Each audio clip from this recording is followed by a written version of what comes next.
ಶ್ರೀ ಬಸವರಾಜ ಬೊಮ್ಮಾಯಿ ಅವರನ್ನ, ಕೇಂದ್ರ ಸಚಿವರಾದಂತಹ ಶ್ರೀ ಪ್ರಹ್ಲಾದ್ ಜೋಶಿ ಅವರನ್ನ, ಮಾಜಿ ಮುಖ್ಯಮಂತ್ರಿಗಳಂತ ಶ್ರೀ ಬಿ ಸದಾನಂದ ಗೌಡ್ರನ್ನ, ಶ್ರೀ ಕೆ.ಎಸ್. ಈಶ್ವರಪ್ಪನವ್ರನ್ನ, ಶ್ರೀ ಆರ್ ಅಶೋಕ್ ಅವರನ್ನ, ಎ ನಾರಾಯಣ ಸ್ವಾಮಿ ಅವರನ್ನ, ಶೋಭಾ ಕರಂದ್ಲಾಜೆ ಅವರನ್ನ, ಶ್ರೀರಾಮುಲು ಅವರನ್ನ, ಡಾಕ್ಟರ್ ಕೆ ಸುಧಾಕರ್ ಅವರನ್ನ, ಅರವಿಂದ್ ಲಿಂಬಾವಳಿ ಅವರನ್ನ ಹಾಗೂ ಶ್ರೀ ಚಲವಾದಿ ನಾರಾಯಣ ಸ್ವಾಮಿ ಅವರನ್ನ ನಾನು ವೇದಿಕೆಗೆ ಆಹ್ವಾನವನ್ನ ಮಾಡ್ತಾ ಇದ್ದೇನೆ.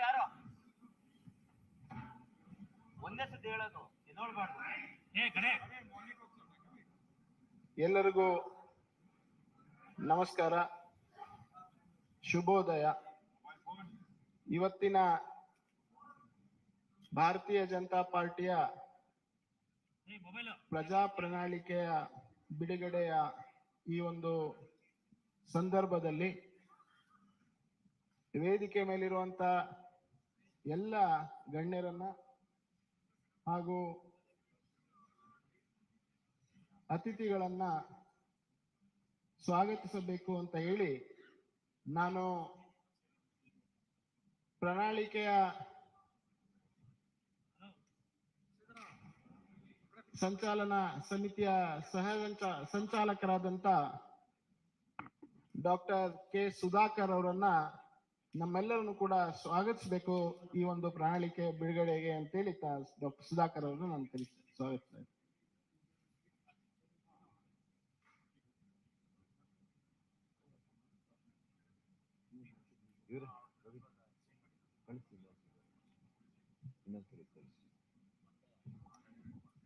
ಎಲ್ಲರಿಗೂ ನಮಸ್ಕಾರ.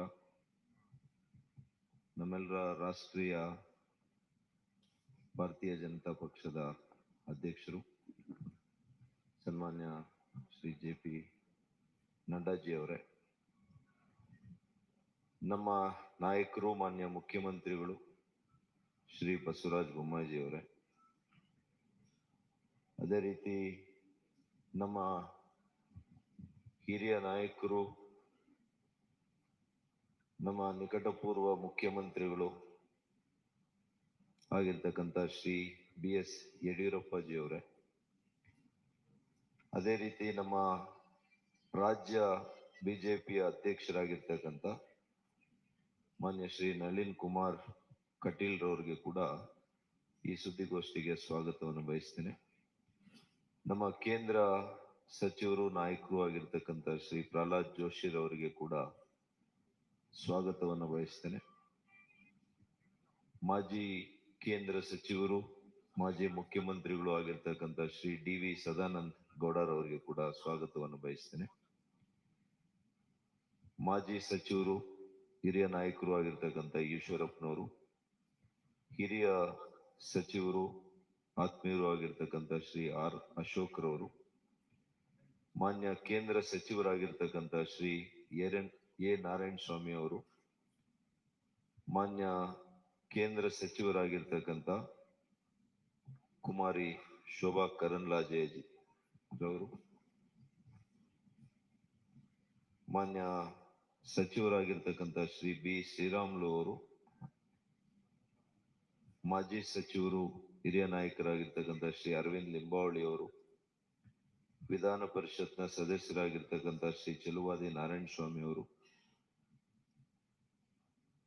ವಿಧಾನ ಪರಿಷತ್ನ ಸದಸ್ಯರಾಗಿರ್ತಕ್ಕಂಥ ಕೆ.ಎಸ್. ನವೀನ್ ಹಾಗೂ ಸಹ ಸಂಚಾಲಕರು ಈ ಪ್ರಣಾಳಿಕೆಯಲ್ಲಿ, ಅವ್ರಿಗೂ ಕೂಡ ನಾನು ಸ್ವಾಗತವನ್ನು ಬಯಸ್ತಾ, ಮತ್ತೊಬ್ರು ಕೇಂದ್ರ ಸಚಿವರು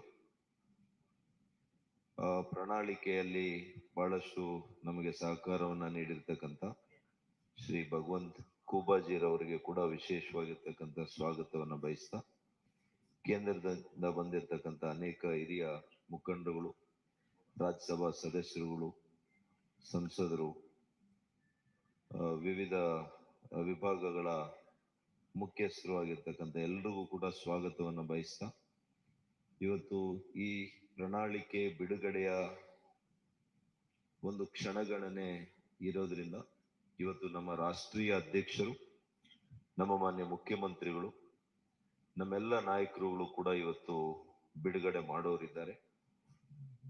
ಇವತ್ತು ತಾವೆಲ್ಲ ಕೂಡ ಈ ಸುದ್ದಿಗೋಷ್ಠಿಗೆ ಬಂದಿರೋದಕ್ಕೆ ಎಲ್ಲ ಮಾಧ್ಯಮ ಸ್ನೇಹಿತರಿಗೆ ನಾನು ವಿಶೇಷವಾಗಿರ್ತಕ್ಕಂಥ ಸ್ವಾಗತವನ್ನ ಅಭಿನಂದನೆಗಳನ್ನ ಸಲ್ಲಿಸ್ತೇನೆ. ಅದೇ ರೀತಿ ಕಳೆದ ಕೆಲವು ತಿಂಗಳುಗಳಿಂದ ನಮ್ಮ ಪಕ್ಷ ಪ್ರಣಾಳಿಕೆಯನ್ನ ತಯಾರು ಮಾಡುವಾಗ ಇದು ನೈಜತೆಯಿಂದ ಕೂಡಿರಬೇಕು. ಈ ರಾಜ್ಯದ ಪ್ರತಿಯೊಬ್ಬ ವ್ಯಕ್ತಿ, ಪ್ರತಿಯೊಂದು ವಿಭಾಗದಲ್ಲಿ ಕೂಡ ಅವರ ಸಲಹೆಗಳನ್ನ ಪಡೆದು ಅವರಿಗೆ ಉಪಯೋಗ ಆಗುವಂತ ರೀತಿಯಲ್ಲಿ ಈ ನಾಡನ್ನ ಕಟ್ಟಬೇಕು.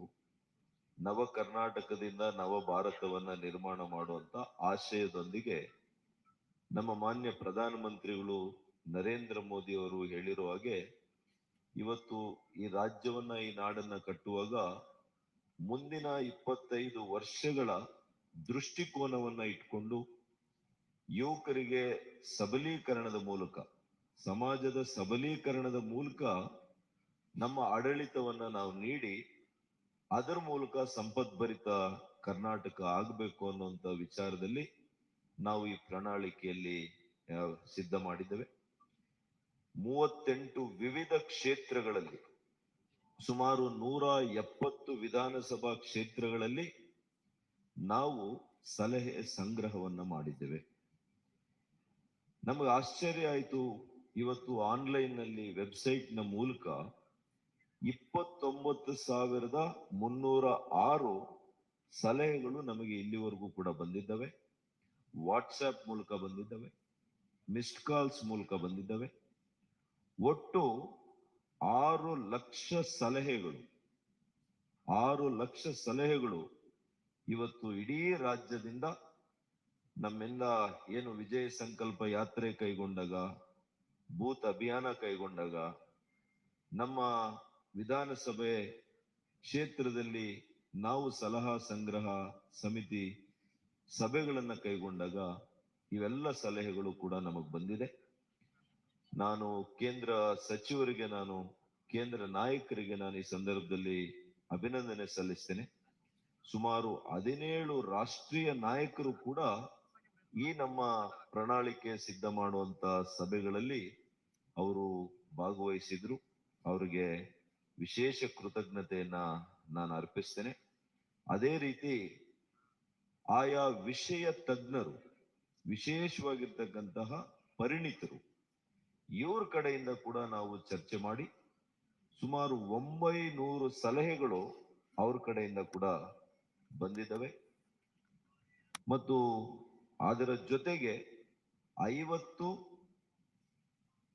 ಸೆಕ್ಟೋರಲ್ ಎಕ್ಸ್ಪರ್ಟ್ಸ್ ಅಂತ ಇದ್ರು, ಅವ್ರ ಕಡೆಯಿಂದ ಕೂಡ ನಾವು ಅವರವರ ಕ್ಷೇತ್ರದಲ್ಲಿ ಯಾವ ರೀತಿ ನಮ್ಮ ರಾಜ್ಯಕ್ಕೆ ಒಳಿತಾಗುತ್ತೆ, ಅದು ರೈತರಿಗೆ, ಕೂಲಿ ಕಾರ್ಮಿಕರಿಗೆ, ಬಡವರಿಗೆ, ಇವತ್ತು ಮಕ್ಕಳ ಆರೋಗ್ಯ ವಿಚಾರದಲ್ಲಿ, ಪ್ರತಿಯೊಂದು ಕ್ಷೇತ್ರದಲ್ಲಿ ಕೂಡ ಯಾವ ರೀತಿ ನಾವು ಬದಲಾವಣೆಯನ್ನ ತರಬಹುದು, ಯಾವ ರೀತಿ ಈ ರಾಜ್ಯದ ಪ್ರಗತಿಯನ್ನ ಮತ್ತಷ್ಟು ಉತ್ತುಂಗಕ್ಕೆ ತೆಗೆದುಕೊಂಡು ಹೋಗ್ಬೋದು ಅನ್ನುವಂತ ನಿಟ್ಟಿನಲ್ಲಿ ವಿಚಾರ ಮಾಡಿ, ಬೇರೆ ಪಕ್ಷಗಳ ರೀತಿಯಲ್ಲಿ ಸುಳ್ಳು ಭರವಸೆಗಳನ್ನ ಕೊಡದೆ, ಇವತ್ತು ಬಿಜೆಪಿಯ ಭರವಸೆ ಮಾನ್ಯ ನರೇಂದ್ರ ಮೋದಿ ಅವರು ಕಳೆದ 9 ವರ್ಷಗಳು ನಿರಂತರವಾಗಿ ಏನು ಕಾರ್ಯಕ್ರಮಗಳು ಕೊಟ್ಟಿದ್ದಾರೆ, ಈಗಾಗಲೇ ಈ ಎಲ್ಲ ಕಾರ್ಯಕ್ರಮಗಳು ಜನರ ಮನೆ ಬಳಿಗೆ ಇವತ್ತು ತಲುಪಿದೆ. ಅದೇ ಇವತ್ತು ಜನರು ನಮ್ಮ ಮೇಲಿಟ್ಟಿರ್ತಕ್ಕಂಥ ವಿಶ್ವಾಸ. ಹಾಗಾಗಿ ನಮ್ಮ ಭರವಸೆಯಲ್ಲಿ ಅವರಿಗೆ ವಿಶ್ವಾಸ ಇದೆ. ಬೇರೆ ಪಕ್ಷಗಳು ಈ ರೀತಿಯ ಭರವಸೆಗಳನ್ನ ಬೇರೆ ರಾಜ್ಯಗಳಲ್ಲಿ 13 ರಾಜ್ಯಗಳಲ್ಲಿ ಕೊಟ್ಟಿದ್ದಾರೆ. ಆದರೆ ಆ ಪಕ್ಷಗಳನ್ನ ಆ ರಾಜ್ಯಗಳಲ್ಲಿ ತಿರಸ್ಕಾರ ಮಾಡಿದ್ದಾರೆ. ಯಾಕೆ ಅಂದ್ರೆ ಅವರುಗಳ ಮೇಲಾಗ್ಲಿ, ಅವರ ಭರವಸೆಗಳ ಮೇಲಾಗ್ಲಿ ಯಾವುದೇ ಇವತ್ತು ವಿಶ್ವಾಸ ಜನರಿಗೆ ಈ ದೇಶದಲ್ಲಿಲ್ಲ.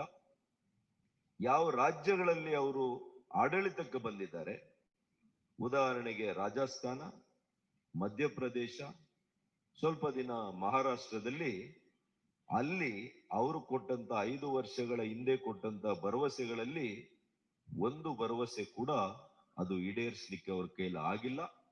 ಹಾಗಾಗಿ ಅವರು ಜನರ ದಿಕ್ಕನ್ನ ತಪ್ಪಿಸುವಂತ ಕೆಲಸ ಅವ್ರು ಮಾಡಿರೋದ್ರಿಂದ ಇವತ್ತು ಜನರು ಅವರನ್ನ ಯಾರು ಕೂಡ ವಿಶ್ವಾಸಕ್ಕೆ ತೆಗೆದುಕೊಳ್ಳುವಂತ ಪ್ರಶ್ನೆ ಇಲ್ಲ. ಇವತ್ತು ನಾವು ಆರೋಗ್ಯಯುಕ್ತ ನಾಡನ್ನ ಮಾಡಬೇಕು, ಸಂಪತ್ ಭರಿತ ನಾಡನ್ನ ಮಾಡಬೇಕು, ಯುವಕರಿಗೆ ಅವ್ರ ಕಾಲ ಮೇಲೆ ನಿಂತು ಆರ್ಥಿಕ ಚೈತನ್ಯ ಸಬಲೀಕರಣ ಮಾಡಬೇಕು, ಮಹಿಳೆಯರನ್ನ ಮುಖ್ಯ ವಾಹಿನಿಗೆ ತರಬೇಕು ಮತ್ತು ದಯನೀಯ ಸ್ಥಿತಿಯಲ್ಲಿರ್ತಕ್ಕಂತಹ ವಯೋವೃದ್ಧರು, ಇವತ್ತು ಅಂಗವಿಕಲರು ಮತ್ತು ಇವತ್ತು ವಿಧವೆಯರು, ಇವರಿಗೆ ವಿಶೇಷವಾಗಿರ್ತಕ್ಕಂಥ ಉತ್ತೇಜನವನ್ನ ಇವತ್ತು ನಮ್ಮ ರಾಷ್ಟ್ರೀಯ ನಾಯಕರು, ನಮ್ಮ ಅಧ್ಯಕ್ಷರು, ಮಾನ್ಯ ಮುಖ್ಯಮಂತ್ರಿಗಳು ಏನೆಲ್ಲ ಇವತ್ತು ಘೋಷಣೆಯನ್ನ ಮಾಡ್ತಾರೆ, ಇದು ನೈಜತೆಯಿಂದ ಕೂಡಿರ್ತಕ್ಕಂಥದ್ದು. ನಮ್ಮ ಆರ್ಥಿಕ ಸ್ಥಿತಿಗತಿಗಳನ್ನ ಅರ್ತಿರ್ತಕ್ಕಂಥ ಮಾನ್ಯ ಮುಖ್ಯಮಂತ್ರಿಗಳು ಇದನ್ನ ವಿಶೇಷವಾಗಿ ಗಮನವನ್ನ ಇಟ್ಟು ಕಾರ್ಯಕ್ರಮವನ್ನ ರೂಪಿಸಿದ್ದಾರೆ. ಇವತ್ತು ಮಹಿಳೆಯರಿಗೆ ಏನಿವತ್ತು ಸಿಲಿಂಡರ್ ಬೆಲೆ ಇರ್ಬೋದು, ಅದಕ್ಕೆ ಯಾವ ರೀತಿ ಅದನ್ನ ಇವತ್ತು ಮಾಡಬೇಕು ಪ್ರಣಾಳಿಕೆ ಅನ್ನುವಂಥದ್ದನ್ನ, ಇದೆಲ್ಲವನ್ನು ಕೂಡ ನಾವು ಉದ್ದೇಶ ಮಾಡಿ ನಾವು ಮಾಡಿದ್ದೇವೆ. ಈಗ ಕ್ಷಣಗಣೆಯಲ್ಲಿ ತಕ್ಷಣ ನಮ್ಮ ರಾಷ್ಟ್ರೀಯ ಅಧ್ಯಕ್ಷರು ಪ್ರಣಾಳಿಕೆಯ ಮುಖ್ಯ ಅಂಶಗಳನ್ನು ಇವತ್ತು ಘೋಷಣೆ ಮಾಡ್ತಾರೆ, ಮಾನ್ಯ ಮುಖ್ಯಮಂತ್ರಿಗಳು ಘೋಷಣೆ ಮಾಡ್ತಾರೆ.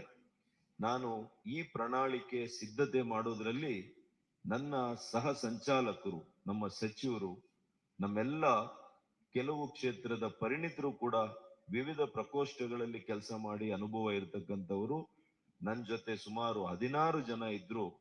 ಅವ್ರಿಗೆಲ್ರಿಗೂ ಕೂಡ ನಾನು ವಿಶೇಷವಾಗಿರ್ತಕ್ಕಂಥ ಕೃತಜ್ಞತೆಯನ್ನ, ಅಭಿನಂದನೆಯನ್ನ ಸಲ್ಲಿಸ್ತೇನೆ. ಮತ್ತು ನಮ್ಮ ಎಲ್ಲ ಹಿರಿಯ ನಾಯಕರು ನಮಗೆ ಮಾರ್ಗದರ್ಶನ, ಸಲಹೆ, ಸೂಚನೆಯನ್ನ ಕೊಟ್ಟು ಇವತ್ತು ಈ ರಾಜ್ಯದ ಪ್ರಣಾಳಿಕೆ, ಭಾರತೀಯ ಜನತಾ ಪಕ್ಷದ ಪ್ರಣಾಳಿಕೆ ಮುಂದೆ ಈ ರಾಜ್ಯವನ್ನ ಕಟ್ಟುವಂತಹ ಒಂದು ಅದ್ಭುತವಾಗಿರ್ತಕ್ಕಂಥ ಪ್ರಣಾಳಿಕೆ ಆಗುತ್ತೆ. ನಾವು ಭಗವದ್ಗೀತೆಯನ್ನ ಎಷ್ಟು ಭಕ್ತಿಯಿಂದ ಇವತ್ತು ನಾವು ನೋಡ್ತೇವೆ, ಅಷ್ಟೇ ಭಕ್ತಿಯಿಂದ ಇವತ್ತು ನಮ್ಮ ಪ್ರಣಾಳಿಕೆಯನ್ನ ನಾವು ಇವತ್ತು ಕಂಡುಕೊಳ್ತೀವಿ ಅಂತ ಹೇಳಿ ಇವತ್ತು ನನ್ನ ಮಾತನ್ನ ಮುಗಿಸ್ತೀನಿ. ನಮಸ್ಕಾರ.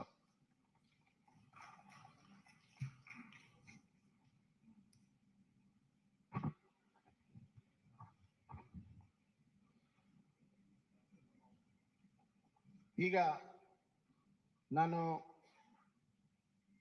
ನಮ್ಮ ರಾಷ್ಟ್ರೀಯ ಅಧ್ಯಕ್ಷ ಆದಂತ ಸನ್ಮಾನ್ಯ ಶ್ರೀ JP ನಡ್ಡಾಜಿ ಅವರನ್ನ ನಮ್ಮ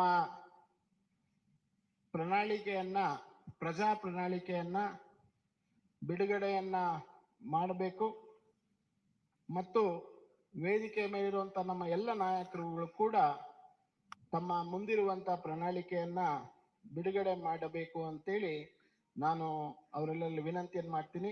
I request honourable national president Shri JP ನಡ್ಡಾಜಿ to kindly release the manifesto of Bharatiya Janata Party.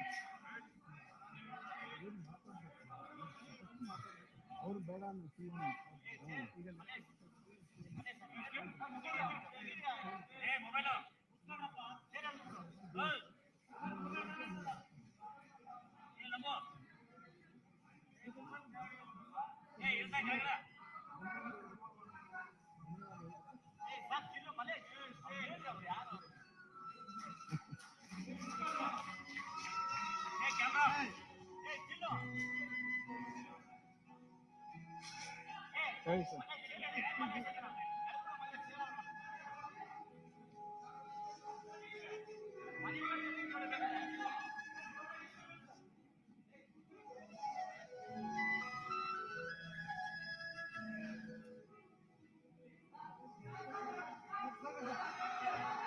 ಇಲ್ಲಿ ಬನ್ನಿ ಸರ್. ಹೇಳಣ್ಣ ಒಂದು ಸರಿ ಒಂದು ಸೆಕೆಂಡ್ ಸರ್. ಮುಂದೆ ಸರ್ ಸರ್ ಮುಂದೆ ಬನ್ನಿ, ಮುಂದೆ ಬಾ, ಬೇಗ ಮಾಡಿಸ್ತೀನಿ ಸರ್. ಸರ್ ಸ್ವಲ್ಪ ಹಾಂ ಬನ್ನಿ ನವೀನ್ ನವೀನ್ ನವೀನ್ ಬನ್ನಿ.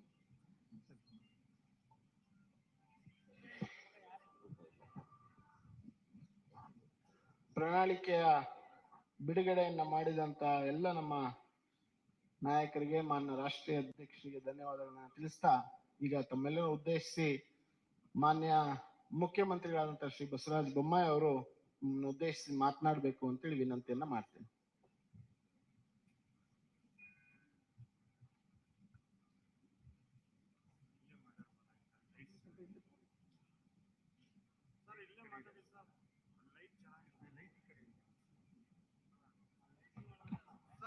ಸರ್ ಲೈಟ್ ಈ ಕಡೆ ಸರ್ ಈ ಕಡೆ ಬನ್ನಿ ಸರ್ ಲೈಟ್ ಇದೆ ಸರ್ ಲೈಟ್ ಚೆನ್ನಾಗಿಲ್ಲ.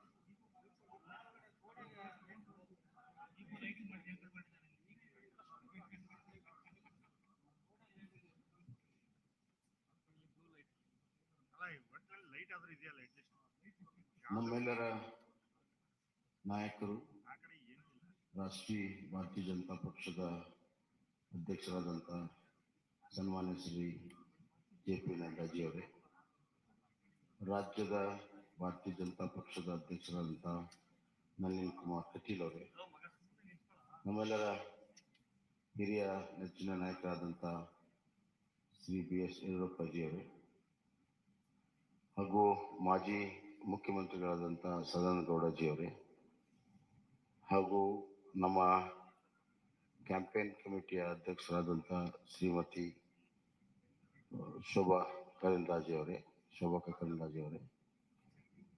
ಅಶೋಕ್ ಅವರೇ, ಮತ್ತು ಈ ಪ್ರಣಾಳಿಕೆಯ ಸಮಿತಿಯ ಸಂಚಾಲಕರಾಗಿ ಕೆಲಸ ಮಾಡಿದಂಥ ಡಾಕ್ಟರ್ ಸುಧಾಕರ್ ಅವರೇ, ವೇದಿಕೆ ಮೇಲೆ ಇರುವಂತಹ ಎಲ್ಲ ಹಿರಿಯ ನಾಯಕರೇ, ಇಲ್ಲಿ ಅಪಾರ ಸಂಖ್ಯೆಯಲ್ಲಿ ನೆರೆದಿರುವಂಥ ನನ್ನ ಮಾಧ್ಯಮದ ಸ್ನೇಹಿತರು, ಭಾರತೀಯ ಜನತಾ ಪಕ್ಷ the party with the difference. ಈ ಹಿನ್ನೆಲೆಯಲ್ಲಿ ಇಡೀ ರಾಷ್ಟ್ರದ ಆಡಳಿತ ಚುಕ್ಕಾಣಿ ಹಿಡಿದಿರುವಂತ ಒಂದು ಪಕ್ಷ, ರಾಜ್ಯದಲ್ಲಿ ಆಡಳಿತ ಮಾಡುತ್ತಿರುವಂತ ಒಂದು ಪಕ್ಷ,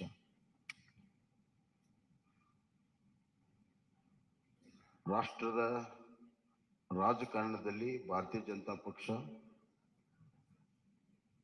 ಬಹಳ ದಿಕ್ಸೂಚಿಯ ಪಾತ್ರವನ್ನ ಆಡ್ತಾ ಇದೆ. ಇಂಥ ಒಂದು ಸಂದರ್ಭದಲ್ಲಿ ನಮಗೆ ದೇಶವನ್ನ ಗಮನದಲ್ಲಿಟ್ಕೊಂಡು, ರಾಜ್ಯವನ್ನ ಗಮನದಲ್ಲಿಟ್ಕೊಂಡು ಇವತ್ತು ನಾವು ಪ್ರಣಾಳಿಕೆಯನ್ನು ಮಾಡಬೇಕಾಗುತ್ತೆ ಮತ್ತು ಆಡಳಿತವನ್ನು ಕೂಡ ನಾವು ಮಾಡಬೇಕಾಗುತ್ತೆ. We believe in strong state that will lead to a strong center. ಅತ್ಯಂತ ಪ್ರಬಲವಾಗಿರುವಂತಹ ರಾಜ್ಯಗಳ ಒಕ್ಕೂಟವೇ ಪ್ರಬಲ ರಾಷ್ಟ್ರ ಆಗಕ್ಕೆ ಸಾಧ್ಯ ಅನ್ನುವಂಥದ್ದು. ಹೀಗಾಗಿ ಕರ್ನಾಟಕದ ಅಭಿವೃದ್ಧಿ ಮತ್ತು ಕರ್ನಾಟಕದಲ್ಲಿರುವಂಥ ಆಡಳಿತದ ವ್ಯವಸ್ಥೆ, ಸಾಮಾಜಿಕ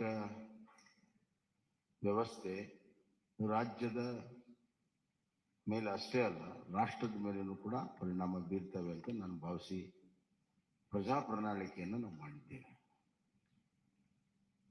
ಪ್ರಜಾ ಪ್ರಣಾಳಿಕೆ ಅಂದ್ರೆ ಪೀಪಲ್ಸ್ ಮ್ಯಾನಿಫೆಸ್ಟೋ. ಇದು ಒಂದು ರೀತಿಯಲ್ಲಿ ನಮ್ಮ ಡಾಕ್ಟರ್ ಸುಧಾಕರ್ ಅವರ ನೇತೃತ್ವದಲ್ಲಿ ಒಂದು ಒಳ್ಳೆಯ ತಂಡ ಕಳೆದ 3 ತಿಂಗಳಿಂದ ಬೇರೆ ಬೇರೆ ಹಂತದಲ್ಲಿ ಸಾಮಾನ್ಯ ಜನರಿಂದ ಹಿಡಿದು ಪರಿಣಿತರವರೆಗೂ ಎಲ್ಲರ ಅಭಿಪ್ರಾಯವನ್ನ ಪಡ್ಕೊಂಡು ಆನ್ಲೈನ್ ಲಕ್ಷಾಂತರ ಜನರಿಗೆ ಅಭಿಪ್ರಾಯ ಕೊಡೋದಕ್ಕೆ ಅವಕಾಶಗಳನ್ನು ಮಾಡಿಕೊಟ್ಟು ಜನರ ಭಾವನೆ, ಜನರ ಧ್ವನಿ ಇದರಲ್ಲಿ ಅಳವಡಿಸಿ ಇದು ನಿಜವಾಗ್ಲೂ ಕೂಡ ಪ್ರಜಾ ಪ್ರಣಾಳಿಕೆಯಾಗಿ ಹೊರಹೊಮ್ಮಿದೆ ಅಂತ ನಾನು ಭಾವಿಸಿದ್ದೇನೆ. ಒಂದು ಪ್ರಣಾಳಿಕೆ ಇದೊಂದು ರಾಜ್ಯ ಸರ್ಕಾರಕ್ಕೆ ಮುಂದೆ ನಡೆಯುವಂತ ದಾರಿ ಮತ್ತು ದಿಕ್ಕನ್ನು ತೋರಿಸುವಂತಹದ್ದು. ಈ ಮಧ್ಯೆ ಹಲವಾರು ಪ್ರಮುಖ ಘಟನೆಗಳು ನಡೆದಾಗ ಅದರ ತಕ್ಕ ಹಾಗೆ ಆಡಳಿತವನ್ನು ಕೂಡ ನಾವು ಮಾಡಬೇಕಾಗ್ತದೆ. ಉದಾಹರಣೆಗೆ ಕಳೆದ ಬಾರಿ 2018ರ ಚುನಾವಣೆ ಪೂರ್ವದ ಪ್ರಣಾಳಿಕೆಯ ಸಂದರ್ಭದಲ್ಲಿ ಯಾರು ಕೂಡ ಕೋವಿಡ್ ಅನ್ನು ನಿರೀಕ್ಷೆ ಮಾಡಿರಲಿಲ್ಲ. ಸುಮಾರು 2 ವರ್ಷ ಕೋವಿಡ್ನ ನಿರ್ವಹಣೆ, ಆರ್ಥಿಕ ಕುಸಿತ, ಈ ಮಧ್ಯೆ ಕೇವಲ ಆರ್ಥಿಕ ಕುಸಿತ ಅಷ್ಟೇ ಅಲ್ಲ, ಜನರ ಜೀವನ ಅಸ್ತವ್ಯಸ್ತ, ಇವುಗಳನ್ನು ನಿಭಾಯಿಸುವುದು ನಮ್ಮ ಪ್ರಾಮುಖ್ಯತೆಯಾಗಿದೆ. ಹೀಗಾಗಿ ಈ ಬಾರಿ ಆ ಎಲ್ಲ ಅನುಭವಗಳನ್ನ ಇಲ್ಲಿ ಕ್ರೋಢೀಕರಿಸಿ ನಾವು ಇವತ್ತು ಪ್ರಜಾ ಪ್ರಣಾಳಿಕೆಯನ್ನು ಮಾಡಿದ್ದೇವೆ. ಇದರಲ್ಲಿ ನಾವು ಕೃಷಿಗೆ ಬಹಳಷ್ಟು ಒತ್ತನ್ನ ಇವತ್ತು ನಾವು ಕೊಟ್ಟಿದ್ದೇವೆ.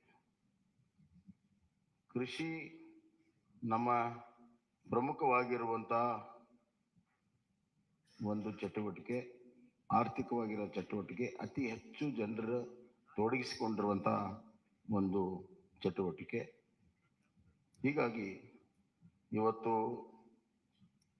ಕಿಸಾನ್ ಸನ್ಮಾನ್ ಯೋಜನೆಯಿಂದ ಹಿಡಿದು ರೈತ ವಿದ್ಯಾನಿಧಿವರೆಗೂ ಹಲವಾರು ಕೃಷಿ ಯೋಜನೆಗಳನ್ನು ಈಗಾಗಲೇ ನಾವು ಮಾಡಿದ್ದೇವೆ ಮತ್ತು ನಮ್ಮ ಬಜೆಟ್ನಲ್ಲಿಯೂ ಕೂಡ ಕೃಷಿಗೆ ಬಹಳಷ್ಟು ಒತ್ತನ್ನು ಕೊಟ್ಟಿದ್ದೇವೆ. ಶೂನ್ಯ ಬಡ್ಡಿ ಸಾಲವನ್ನು 5 ಲಕ್ಷಕ್ಕೆ ಏರಿಸುವಂಥದ್ದು, ಆವರ್ತ ನಿಧಿ 3600ಕ್ಕೆ ಏರಿಸಿರುವಂಥದ್ದು, ಆಪತ್ಕಾಲದಲ್ಲಿ ರೈತರ ಬೆಳೆದಂಥ ಬೆಳೆಗಳನ್ನು ಖರೀದಿ ಮಾಡಲು, ಮತ್ತು ಇದಲ್ಲದೆ ರೈತರ ವೈಯಕ್ತಿಕವಾಗಿರುವಂಥ ಇನ್ಶೂರೆನ್ಸ್ ಅನ್ನು ಮಾಡಿರುವಂಥದ್ದು, ರೈತರಿಗೆ ಬೀಜ ಗೊಬ್ಬರ ಕೊಡಲು ಸೀಸನ್ಗಿಂತ ಮುಂಚೆ 10,000 ರೂಪಾಯಿ ಕೊಡುವಂಥದ್ದು ಈಗಾಗಲೇ ಬಜೆಟ್ ಅಲ್ಲಿ ಕೂಡ ನಾವು ಘೋಷಣೆಯನ್ನು ಮಾಡಿದ್ದೇವೆ. ಇದಲ್ಲದೆ ಮುಂದಿನ 5 ವರ್ಷದಲ್ಲಿ ನಾವು 1,000 ಕೃಷಿ ಉತ್ಪಾದನಾ ಕೇಂದ್ರಗಳನ್ನು, ಅದರಲ್ಲಿ ಮೀನು ಕೃಷಿ ಉತ್ಪಾದನಾ ಕೇಂದ್ರ ಸಮೇತವಾಗಿ 1,000 ಕೇಂದ್ರಗಳನ್ನು ತೆರೆಯುವಂಥದ್ದು ಮತ್ತು ನಮ್ಮ ನೀರಾವರಿ ಯೋಜನೆಗಳನ್ನು ಪೂರ್ಣ ಮಾಡುವಂಥ ಒಂದು ಸಂಕಲ್ಪ. ಅದಲ್ಲದೆ ಇವತ್ತು ಒಂದು ಆಪತ್ಕಾಲೀನ ಒಂದು ದೊಡ್ಡ ನಿಧಿಯನ್ನು ಸ್ಥಾಪನೆ ಮಾಡಬೇಕನ್ನುವಂಥ ಒಂದು ದೂರದೃಷ್ಟಿಯ ಮಹತ್ವಾಕಾಂಕ್ಷೆಯ ನಮ್ಮ ಅಗ್ರೋ ಫಂಡನ್ನು ಕ್ರಿಯೇಟ್ ಮಾಡುವಂಥದ್ದು ಮತ್ತು ಸಪ್ಲೈ ಚೈನ್ಗಳನ್ನು ಒದಗಿಸುವಂಥದ್ದು. ಅಲ್ಲದೆ ಸಿರಿಧಾನ್ಯಕ್ಕೆ ಹೆಚ್ಚು ಈಗಾಗಲೇ ನಮ್ಮ ರಾಷ್ಟ್ರೀಯ ಮಟ್ಟದಲ್ಲಿ ನಮ್ಮ ಪಕ್ಷ ಮತ್ತು ಸರ್ಕಾರ ನರೇಂದ್ರ ಮೋದಿಜಿಯವರು ಸಿರಿಧಾನ್ಯಕ್ಕೆ ಒತ್ತನ್ನು ಕೊಟ್ಟಿದ್ದಾರೆ. ಸಿರಿಧಾನ್ಯ ಉತ್ಪಾದನೆಗೆ ಅತಿ ಹೆಚ್ಚು ಮಹತ್ವವನ್ನು ಕೊಡುವಂಥ ಕೆಲಸವನ್ನು ಇವತ್ತು ನಾವು ಮಾಡ್ತಾ ಇದ್ದೇವೆ. ಸಾವಯವ ಕೃಷಿಗೆ ಒತ್ತನ್ನು ಕೊಡುವಂಥದ್ದು ಕೂಡ ಈಗಾಗಲೇ ಮಾಡಿದ್ದೇವೆ. ಹೈನುಗಾರಿಕೆ, ಮೀನುಗಾರಿಕೆಗೆ ನಾವು ಇವತ್ತು ಬಹಳ ಮಹತ್ವವನ್ನು ಕೊಟ್ಟಿದ್ದೇವೆ. ಸಾಮಾಜಿಕವಾಗಿ ಬಡವರ ಕಲ್ಯಾಣಕ್ಕಾಗಿ ನಾವು ಬಹಳಷ್ಟು ಮಹತ್ವವನ್ನು ಕೊಟ್ಟಿದ್ದೇವೆ. ಸಬ್ಕೆ ಸಾಥ್ ಸಬ್ಕಾ ವಿಕಾಸ್, ಸಬ್ಕಾ ವಿಶ್ವಾಸ್ ಮತ್ತು ಸಬ್ಕಾ ಪ್ರಯಾಸ್ ಅಂತ ಏನು ಪ್ರಧಾನಮಂತ್ರಿಗಳು ಹೇಳಿದ್ದಾರೆ, ಆ ನಿಟ್ಟಿನಲ್ಲಿ ಇವತ್ತು ಬಡವರಿಗಾಗಿ ವಿಶೇಷವಾಗಿರುವಂಥ ಒಂದು ಕಾರ್ಯಕ್ರಮವನ್ನು ಕೊಟ್ಟಿದ್ದೇವೆ. ಅದರಲ್ಲಿ ಪ್ರಮುಖವಾಗಿ ಇವತ್ತು ನಾವು ನಗರ ಪ್ರದೇಶದಲ್ಲಿ 5 ಲಕ್ಷ ಮನೆ, ಗ್ರಾಮೀಣ ಪ್ರದೇಶದಲ್ಲಿ 10 ಲಕ್ಷ ಮನೆ, ಪರ್ ಯೂನಿಟ್ ಕಾಸ್ಟ್ ಮನೆಯದು 5 ಲಕ್ಷ ರೂಪಾಯಿಗೆ ಏರಿಸಿದ್ದೇವೆ. 2 ಲಕ್ಷದಿಂದ 5 ಲಕ್ಷ ರೂಪಾಯಿಗೆ ಈಗಾಗಲೇ ಇದೆ, ಅದನ್ನು 5 ಲಕ್ಷ ರೂಪಾಯಿಗೆ ಏರಿಸಿದ್ದೇವೆ. ಎರಡನೇದಾಗಿ ಈ ಪೋಷಣಾ ಯೋಜನೆಯಲ್ಲಿ BPL ಕುಟುಂಬಗಳಿಗೆ ಪ್ರತಿದಿನ ಅರ್ಧ ಲೀಟರ್ ನಂದಿನಿ ಹಾಲನ್ನು ಕೊಡುವಂಥದ್ದು. ಇದು 5 kg ಅಕ್ಕಿ ಏನು ಕೊಡ್ತಾ ಇದ್ದೇವೆ, ಅದರ ಜೊತೆಗೆ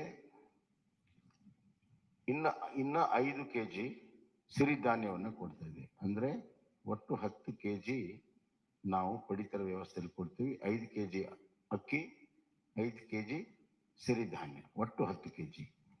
ಅದರ ಜೊತೆಗೆ ಇವತ್ತು ನಾವು ಪೋಷಣಾ ಇದರಲ್ಲಿ ಅರ್ಧ ಲೀಟರ್ ನಂದಿನಿ ಹಾಲನ್ನು ಪ್ರತಿ BPL ಕುಟುಂಬಕ್ಕೆ ಪ್ರತಿ ದಿವಸ ಕೊಡುವಂಥ ವ್ಯವಸ್ಥೆಯನ್ನು ನಾವು ಮಾಡ್ತೇವೆ. ಮತ್ತು ಇದು ಅನ್ನ ಮತ್ತು ಸಿರಿಧಾನ್ಯ ಒಳಗೊಂಡಿರುವಂಥ ಪಡಿತರ ಕಿಟ್ ಇರ್ತದೆ. ಆರೋಗ್ಯಕರವಾದಂಥ ಆಹಾರ ಕೊಡೋದು ಬಹಳ ಮುಖ್ಯ. ಇಲ್ಲಿ ಘೋಷಣೆ ಅಥವಾ ಚುನಾವಣೆಗೋಸ್ಕರ ಘೋಷಣೆ ಮಾಡುವಂಥದ್ದಿಲ್ಲ. ನಾವು ಅದಕ್ಕೆ ಪೈಪೋಟಿ ಇಲ್ಲ. ಸಮತೋಲನದ ಆಹಾರ ಕೊಡೋ ಸಲುವಾಗಿ ಈ ಒಂದು ಕೆಲಸ ಕಾರ್ಯಗಳನ್ನು ನಾವು ಮಾಡಿದ್ದೇವೆ ಅನ್ನುವಂಥ ಮಾತನ್ನು ನಾನು ಹೇಳಕ್ಕೆ ಇಚ್ಛೆಪಡ್ತೇನೆ.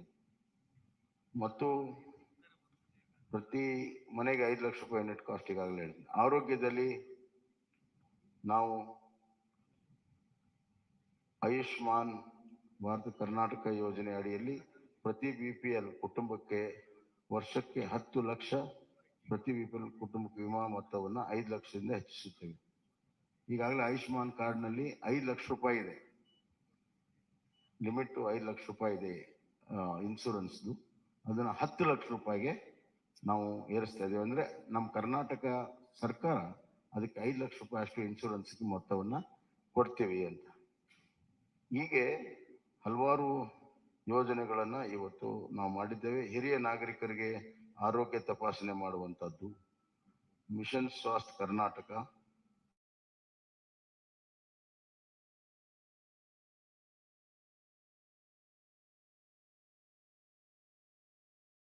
ಸಿಗುವಂಥದ್ದು ಈಗೆಲ್ಲ ತಾಲೂಕಿನಲ್ಲಿಲ್ಲ. ಬರುವಂಥ ದಿನಗಳಲ್ಲಿ ಕಿಮೋಥೆರಪಿ ಮತ್ತು ಡಯಾಲಿಸಿಸ್ ಮಾಡುವಂಥದ್ದು. ಶಿಕ್ಷಣಕ್ಕೆ ಬಹಳಷ್ಟು ಒತ್ತನ್ನು ನಾವು ಕೊಟ್ಟಿದ್ದೇವೆ. NEP ಈಗಾಗಲೇ ಕರ್ನಾಟಕ ಮೊದಲನೇ ರಾಜ್ಯ ಇದೆ ಅದನ್ನು ಅಳವಡಿಸಿರುವಂಥದ್ದು. NEP ಇದರಲ್ಲಿ ನಾವು ಶಿಕ್ಷಣಕ್ಕೆ GSDPಯ 6ರಷ್ಟು ನಮ್ಮ ಅನುದಾನ ಬರುವಂಥ ದಿನಗಳಲ್ಲಿ ಇರ್ತದೆ ಅನ್ನುವಂಥ ಮಾತನ್ನು ಈ ಸಂದರ್ಭದಲ್ಲಿ ಹೇಳಕ್ಕೆ ಇಚ್ಛೆಪಡ್ತೇನೆ. ಎಲ್ಲ ವಿವರಗಳು ಇಲ್ಲಿ ಪ್ರಕಟವಾಗಿದ್ದಾವೆ, ಎಲ್ಲವನ್ನು ನಾನೇ ಹೇಳ್ಬೇಕಂತಿಲ್ಲ. ಆದರೆ ಇದು ಜನರಿಂದ ಜನರಿಗೋಸ್ಕರ ಜನಪರವಾಗಿರುವಂಥ ಪ್ರಜಾ ಪ್ರಣಾಳಿಕೆಯನ್ನು ನಾವು ಮಾಡಿದ್ದೇವೆ. ಬರುವಂಥ ದಿನಗಳಲ್ಲಿ ಕಲ್ಯಾಣ ಕರ್ನಾಟಕ ಆಗಬೇಕಾದ್ರೆ ಒಂದು ಕುಟುಂಬ ಶಿಕ್ಷಣ, ಆರೋಗ್ಯ, ಉದ್ಯೋಗ, ಸಂತೋಷವಾಗಿರುವಂಥ ಗಮನದಲ್ಲಿಟ್ಟುಕೊಂಡು ಹಲವಾರು ಯೋಜನೆಗಳನ್ನು ಮಾಡಿದ್ದೇವೆ. ಇದರ ಜೊತೆಗೆ ಆರ್ಥಿಕವಾಗಿ ಎಕನಾಮಿಕಲಿ ಕರ್ನಾಟಕವನ್ನು ಒಂದು ವೈಬ್ರೆಂಟ್ ಸ್ಟೇಟ್ ಮಾಡಬೇಕನ್ನುವಂಥದ್ದು ಕೂಡ ನಾವು ತೀರ್ಮಾನ ಮಾಡಿದ್ದೇವೆ. ಪ್ರಧಾನ ಮಂತ್ರಿಗಳ $1 trillion $5 trillion $1 trillion contribution Karnataka ಮಾಡಬೇಕನ್ನುವಂಥ ಗುರಿಯಿಂದ ಅದರಲ್ಲಿ ಇಂಡಸ್ಟ್ರಿಯಲೈಸೇಷನ್ನು ಮತ್ತು IT, VT ಎಲ್ಲ ಸೆಕ್ಟರಲ್ಲೂ ಕೂಡ ನಾವು ಹೆಚ್ಚಿನ ಒಂದು ಪ್ರೋತ್ಸಾಹ ಕೊಡುವಂಥದ್ದು ಕೂಡ ನಾವು ಮಾಡಿದ್ದೇವೆ. So economical infrastructure, social infrastructure and taking care of the vulnerable section, SC, ST, poor people, women, youth, hige, and ultimately the farmer is a very important factor in this growth engine. 1% growth in agriculture leads to 4% growth in manufacturing and 10% in service sector. We believe in it and we have worked out this. ಆದ್ದರಿಂದ ಇದೊಂದು ಪ್ರಜಾ ಪ್ರಣಾಳಿಕೆ ಜನ ಸ್ವೀಕಾರ ಮಾಡ್ತಾರೆ, BJPಗೆ ಬೆಂಬಲವನ್ನು ಕೊಡ್ತಾರೆ, ಮತ್ತೆ BJPಗೆ ಸರ್ಕಾರ ಮಾಡುವಂಥ ಅವಕಾಶವನ್ನು ಕರ್ನಾಟಕದಲ್ಲಿ ಸಂಪೂರ್ಣ ಬಹುಮತದಿಂದ ಕೊಡ್ತಾ ಇರುವಂಥ ವಿಶ್ವಾಸವನ್ನು ವ್ಯಕ್ತಪಡಿಸಿ ನನ್ನ ಮಾತನ್ನು ಮುಗಿಸ್ತೇನೆ. ಸನ್ಮಾನ್ಯ ಮುಖ್ಯಮಂತ್ರಿಗೆ ಧನ್ಯವಾದಗಳನ್ನ ಹೇಳ್ತಾ ಈಗ ನಮ್ಮೆಲ್ಲರೂ ಉದ್ದೇಶಿಸಿ ಸನ್ಮಾನ್ಯ DS ಯಡಿಯೂರಪ್ಪಾಜಿ ಅವರು ನಮ್ಮೆಲ್ಲರೂ ಉದ್ದೇಶಿಸಿ ಮಾತನಾಡಬೇಕು ಅಂತ ವಿನಂತಿ. ಅವರೇ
ಸನ್ಮಾನ್ಯ ರಾಷ್ಟ್ರೀಯ ಅಧ್ಯಕ್ಷರಾದಂಥ ಜೆ.ಪಿ. ನಡ್ಡಾಜಿ ಅವರೇ, ಮಾನ್ಯ ನಳಿನ್ ಕುಮಾರ್ ಕಟೀಲ್ ಅವರೇ, ಪ್ರಹ್ಲಾದ್ ಜೋಶಿ ಅವರೇ, ಆರ್ ಅಶೋಕ್ ಅವರೇ, ಮಾನ್ಯ ಸುಧಾಕರ್ ಅವರೇ, ಶೋಭಾ ಕರಂದ್ಲಾಜೆ ಅವರೇ, ಅರವಿಂದ್ ಲಿಂಬಾವಣಿ ಅವರೇ, ಭಗವಂತ್ ಕೋಬಾ ಅವರೇ, ಚೆಲುವಾದಿ ನಾರಾಯಣ ಸ್ವಾಮಿ ಅವರೇ, ಎಲ್ಲ ಮಾಧ್ಯಮದ ಮಿತ್ರರೇ, ಬಹುಶಃ ಈಗಾಗಲೇ ಮುಖ್ಯಮಂತ್ರಿಗಳು ತಿಳಿಸಿದಂತೆ ಅತ್ಯಂತ ಒಳ್ಳೆಯ ಒಂದು ಬಿಜೆಪಿ ಪ್ರಜಾ ಪ್ರಣಾಳಿಕೆಯನ್ನ ಇವತ್ತು ಬಿಡುಗಡೆ ಮಾಡಿದ್ದೇವೆ. ಎಲ್ಲ ವರ್ಗದ ಜನರಿಗೆ ಅನುಕೂಲ ಆಗೋ ರೀತಿಯಲ್ಲಿ ರೈತರ, ಮಹಿಳೆಯರ ಸಬಲೀಕರಣವನ್ನು ಕಣ್ಮುಂದೆ ಇಟ್ಕೊಂಡು ಈ ಬಡ್ಜೆಟ್ ಅನ್ನ, ಈ ಒಂದು ಪ್ರಜಾ ಪ್ರಣಾಳಿಕೆಯನ್ನ ಬಿಡುಗಡೆ ಮಾಡಿದ್ದೇವೆ. ರಾಜ್ಯದ ಉದ್ದಗಲಿಕ್ಕೆ ಇದರ ಮಾಹಿತಿಯನ್ನು ತಿಳಿಸೋದ್ರ ಮೂಲಕ ಮತ್ತೊಮ್ಮೆ ಕರ್ನಾಟಕದಲ್ಲಿ ಬಿಜೆಪಿ 125-130 ಸೀಟನ್ನು ಗೆದ್ದು ಸರ್ಕಾರವನ್ನು ರಚನೆ ಮಾಡುವಂಥದ್ದು ನಿಶ್ಚಿತ. ಆ ದಿಕ್ಕಿನಲ್ಲಿ ಈ ಬಿಜೆಪಿ ಪ್ರಜಾ ಪ್ರಣಾಳಿಕೆ ತುಂಬಾ ಅನುಕೂಲಕರವಾಗಿದೆ. ಇದೆಲ್ಲವನ್ನ ಜನರಿಗೆ ಮನವರಿಕೆ ಮಾಡುವಂತ ದೊಡ್ಡ ಜವಾಬ್ದಾರಿ ನಮ್ಮ ಕಾರ್ಯಕರ್ತರ ಮೇಲಿದೆ. ಅದನ್ನ ಮಾಡಿ ಈ ಬಾರಿ ದೊಡ್ಡ ಒಂದು ಅಂತರದಲ್ಲಿ ನಾವು ಬಿಜೆಪಿಯನ್ನ ಗೆಲ್ಲಿಸಿ, ನಾನು ಹೇಳ್ತಾ ಇರ್ತೇನೆ ಯಾವಾಗಲೂ, ಸೂರ್ಯಚಂದ್ರ ಇರೋದೆಷ್ಟು ಸತ್ಯನೋ ಅಷ್ಟೇ ಸತ್ಯ. ಬಿಜೆಪಿ ಮತ್ತೊಮ್ಮೆ ಕರ್ನಾಟಕದಲ್ಲಿ 125-130 ಸೀಟನ್ನು ಗೆದ್ದು ಅಧಿಕಾರಕ್ಕೆ ಬರುವಂತದ್ದು ನಿಶ್ಚಿತ. ಅದಕ್ಕೆ ಪೂರಕವಾದಂತಹ ಬಿಜೆಪಿ ಪ್ರಜಾ ಪ್ರಣಾಳಿಕೆಯನ್ನ ಜನ ಸ್ವಾಗತ ಮಾಡ್ತಾರೆ. ಎಲ್ಲ ವರ್ಗದ ಜನರ ಕಣ್ಮುಂದೆ ಇಟ್ಕೊಂಡು ಈ ಪ್ರಣಾಳಿಕೆಯನ್ನ ಬಿಡುಗಡೆ ಮಾಡಿದ್ದೇವೆ. ಇದನ್ನ ಜನ ಸ್ವೀಕಾರ ಮಾಡ್ತಾರೆ ಅಂತ ಹೇಳೋ ವಿಶ್ವಾಸ ನನಗಿದೆ. ರಾಜ್ಯದ ಉದ್ದಗಲಿಕ್ಕೆ ಈ ಪ್ರವಾಸ ಮಾಡುವಂತ ಸಂದರ್ಭದಲ್ಲಿ ಇಲ್ಲಿರುವಂತಹ ನಮ್ಮ ಪ್ರಣಾಳಿಕೆಯ ಪ್ರಮುಖ ವಿಷಯಗಳನ್ನ ಜನರಿಗೆ ಮನವರಿಕೆ ಮಾಡುವಂತ ಪ್ರಯತ್ನವನ್ನು ಮಾಡ್ತೇವೆ. ಧನ್ಯವಾದ, ನಮಸ್ಕಾರ.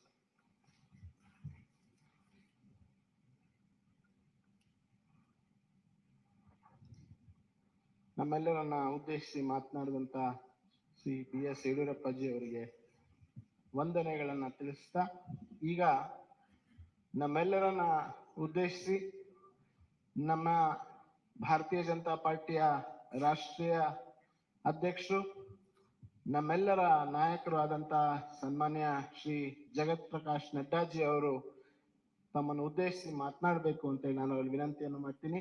I now ಹಂಬಲಿ request our beloved national president Shri Jagat Prakash Nadda ji to kindly address the media on the release of our Praja Pranalike.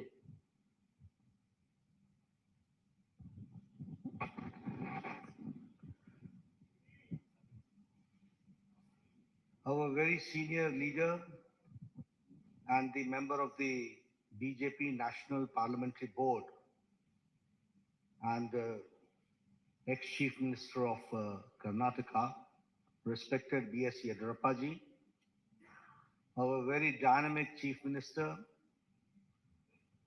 who is leading the state, Shri Basavaraj Bomaiji, our very active and people and workers-friendly President Shri Nalin Katilji,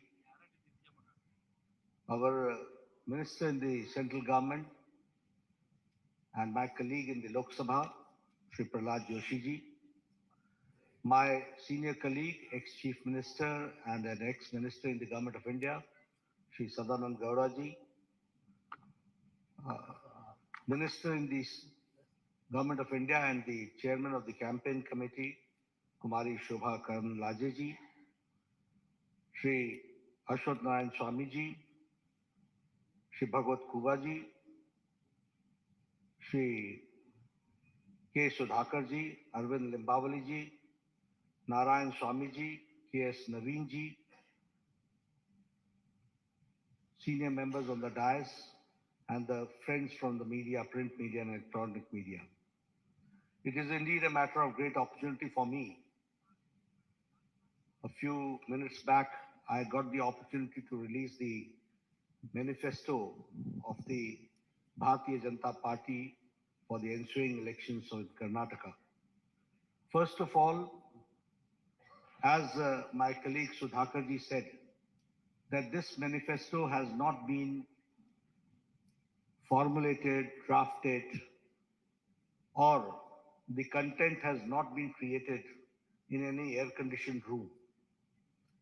A due exercise has been done, and after a great amount of toil and perseverance by our workers, who visited every nook and corner of the state, got the suggestions, and connected to the thousands of households, 1,100 households, that this content has been created, which is in the form of this manifesto.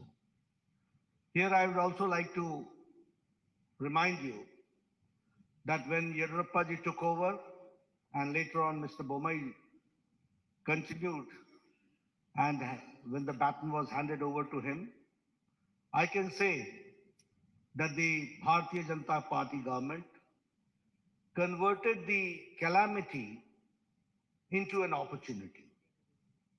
The pandemic of COVID-19, the floods, all that was converted into an opportunity. And if I speak in Hindi, I'll say, आपदा को अवसर में बदलने का काम येदियुरप्पा जी और बोम्मई जी ने किया. And because of that, we can say that now Karnataka is reaching a 1 trillion economy. That we have to understand. One thing more I would like to say here is about the 6 years of the Indian National Congress misrule, where the good work done by Bharatiya Janata Party was a great setback because of the reverse gear government of Siddaramaiah, which ruled the state. We should also remember that during Siddaramaiah's regime, it was the looting of the natural resources. It was letting the criminal and antisocial elements run amok and appeasing a certain section of the society only to consolidate their vote bank and playing the politics of vote bank. When I talk about the reverse gear government, we remember 2014 to 2019, where all the good policies of Prime Minister Modi's government was brought to halt in Karnataka. And that was a black day when the Karnataka saw. Here I would like to explain in detail also, because you will say that I'm giving a very passing sweeping statement. But it is not a passing sweeping statement. I would like to give you and quantify my contention, which I'm saying. And when I say so, I will say tab or ab. Then and now, we have to understand the difference. And utilizing the opportunity, I would like to make it very clear that when Prime Minister Modi had asked about the Pradhan Mantri Kisan Samman Nidhi, where the people of Karnataka were to get the benefit of it, the Siddaramaiah government sent the names, and the number of the names of the Kisan and the farmer was on record 1717. This is called halting the development. This is called using the brakes and becoming an obstacle between the people and the government of India for the good policies which is being pursued by Prime Minister Modi. And here I would like to also suggest you that now, when Yediyurappa ji came to the power, and later on the baton was handed over to Mr. Bomai, 15,000 crores have been spent for 54 lakh farmers, where 6,000 is being given in Pradhan Mantri Kisan Samman Nidhi, and 4,000 is given as a top-up by Bomai government, by Yediyurappa government, and 10,000 rupees is given to 54 lakh farmers of Karnataka. This is a classic example of double engine government. If I talk about Yashasvi scheme, which was started by my very senior leader, whom we are very proud of, Mr. Yediyurappa, that Yashasvi scheme was scrapped by Congress party. And in 2018, the insurance scheme was scrapped and it was only revived by the Bharatiya Janata Party government, and it ensured a registration of 32 lakh farmers. So we have to understand, what do we mean by double engine? If we have got double engine, there is a trouble engine.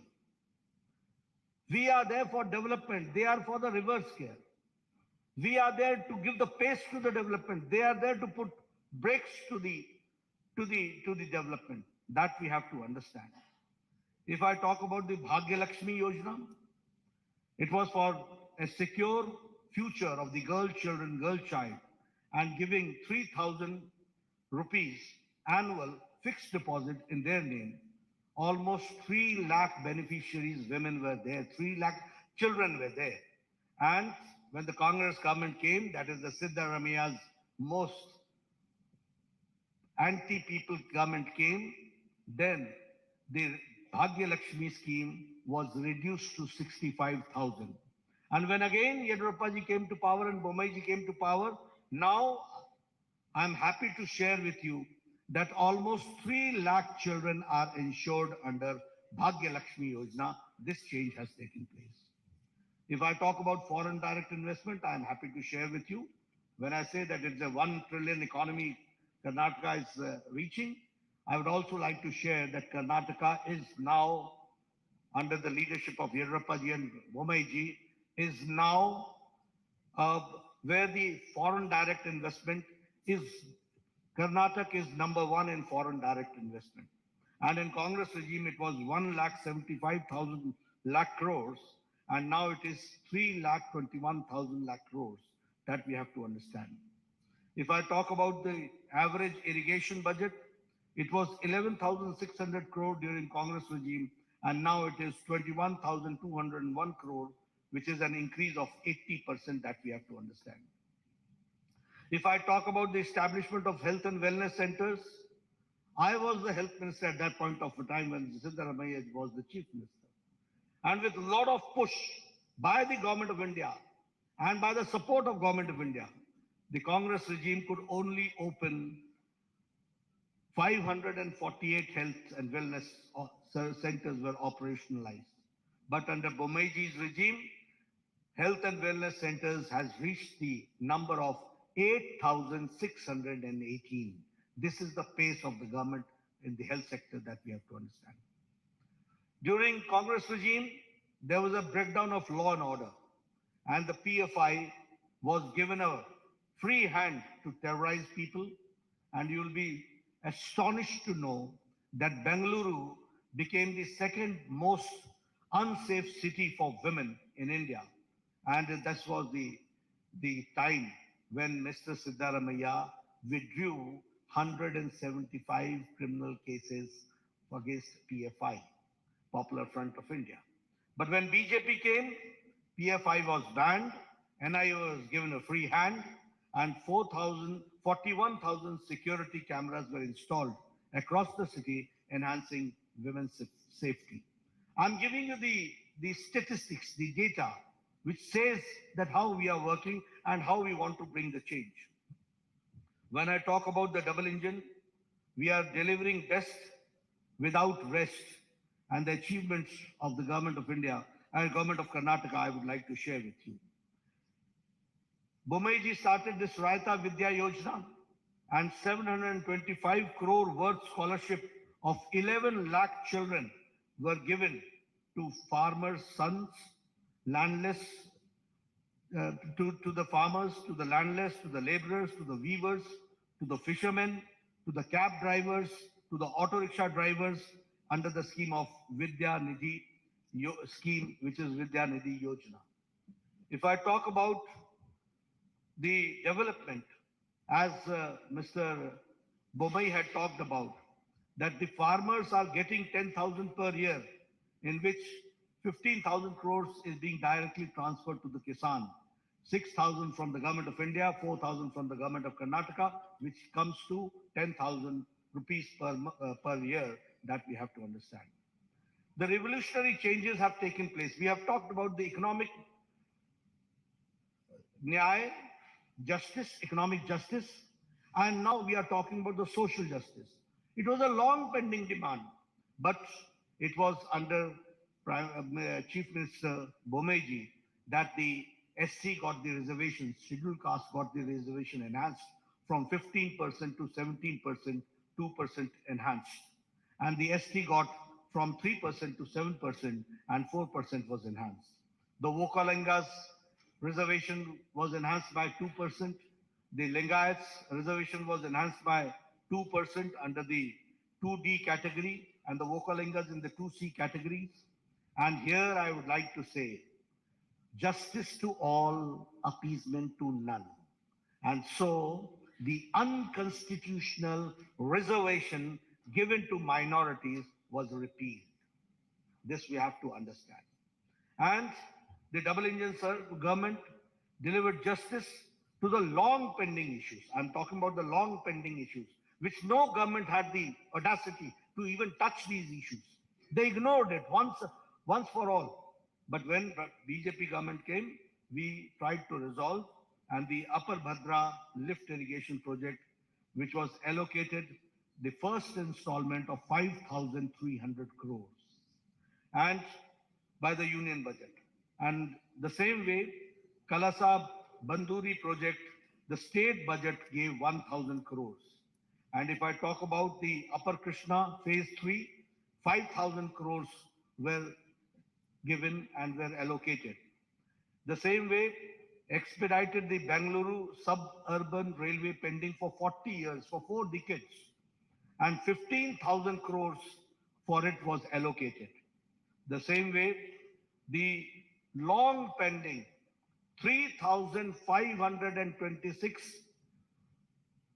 unrecorded Lambani Tandas and Kurba Hatis were declared as new revenue villages, and they were given the Hak Patras, which we call as the Haku Patras, and 1,75,000 beneficiaries have benefited out of it. This I'm talking how the long pending, long standing demands have been meted out, that I'm sharing with you. The same way, the 5,000 crore rupees were given to KKRDB in the state budget in this year 2023-24 for formed Kittur Kannada Development Authority. And after Modi government introduced the national education policy in 2020, I would like to share with you that the Karnataka government and the education department, in implementing the national education policy, is number one. That we have to understand. The same way, 1 IIT, 4 medical colleges, 7 medical universities, and 2 triple ITs have also been established in the state of Karnataka. If I talk about the Arogyakara Karnataka, the best state in the country, by establishing 8,618 health and wellness centers. 270 sanctioned Namma clinics have started functioning, including 108 in the Bengaluru itself. If I talk about, which Bomeji also talked about, is about the 1,38,000 Ayushman Bharat Arogya Karnataka have been issued. Here you see the Ayushman Bharat and the Arogya Karnataka, both together have taken care of the common man, that we have to understand, and 37 lakh poor people have availed this facility. If I talk about the super specialty, you will be astonished to note that the super specialty hospital in Kumta, multi-specialty hospital in Sirsi, 8 super specialty blocks costing 150 crore in Karnataka, Institute of Medical Sciences, Hubli, and critical care blocks in Kolar, in Bagalkot, in Yadgiri, in Gadak, in Chikmagaluru, Ramnagara, Vijayanagara, and Doda Balapura has been established, that we have to understand. If I talk about the Karnataka, which attracted 3.21 lakh, as I said, in the FDI, foreign direct investment. I would like to share with you how things work and how governments work. It was in 2008 that the Shimoga airport, the foundation stone was laid. And in 2013, when Sitaramaiah came, it was full brakes were applied. From 2013 to 2019, not even one brick was put in Shimoga airport. And in 2019 to 2023, only in a short span of 4 years, Shimoga airport was dedicated to the people of Karnataka. That we have to understand. If I talk about the airports, certainly I would like to share with you that the Kalaburgi airport is operational, and now 6 airports are being constructed. The same way, Tumkur, Chitradurga, Davangere railway line, Bagalkot, Kudachi, and Gadagwadi railway line are expedited. Historic increase in railway budget has been 9 times, that we have to again understand the development part has taken place. The Vande Bharat train, which started in South India from Mysuru, Bangalore to Chennai, is again a very classical example of the development of modern India and the connectivity which we are certainly going to witness, which we have certainly witnessed. We have also, I would like to share here, that we have talked about infrastructure, we have talked about health, we have talked about education, we have talked about social justice, we have talked about economic development, but here we have also taken care of historic steps to protect and revive the glorious culture of Karnataka and the Kannadigas. And for that, Anti-Cow Slaughter Act was passed in 2021. Anti-conversion law was passed in 2022. Undertaking comprehensive development of Anjanadri Hill, which is the birthplace of Anjaneya Swami, Sri Anjaneya Swami, 100 crore has been allocated for it. And the Anubhav Mantapa, 612 crores for the honor of the Sri Basveshwara, and again undertaking the construction of the majestic Rama Mandira at Ramnagara. All this shows how we have tried to revive the historic culture of Karnataka and the pride of the Kannadigas, that we have taken care. Now, introducing the manifesto, coming to the manifesto, you'll say that I've gone a long way, only to give you the background. What does the seriousness of a manifesto means?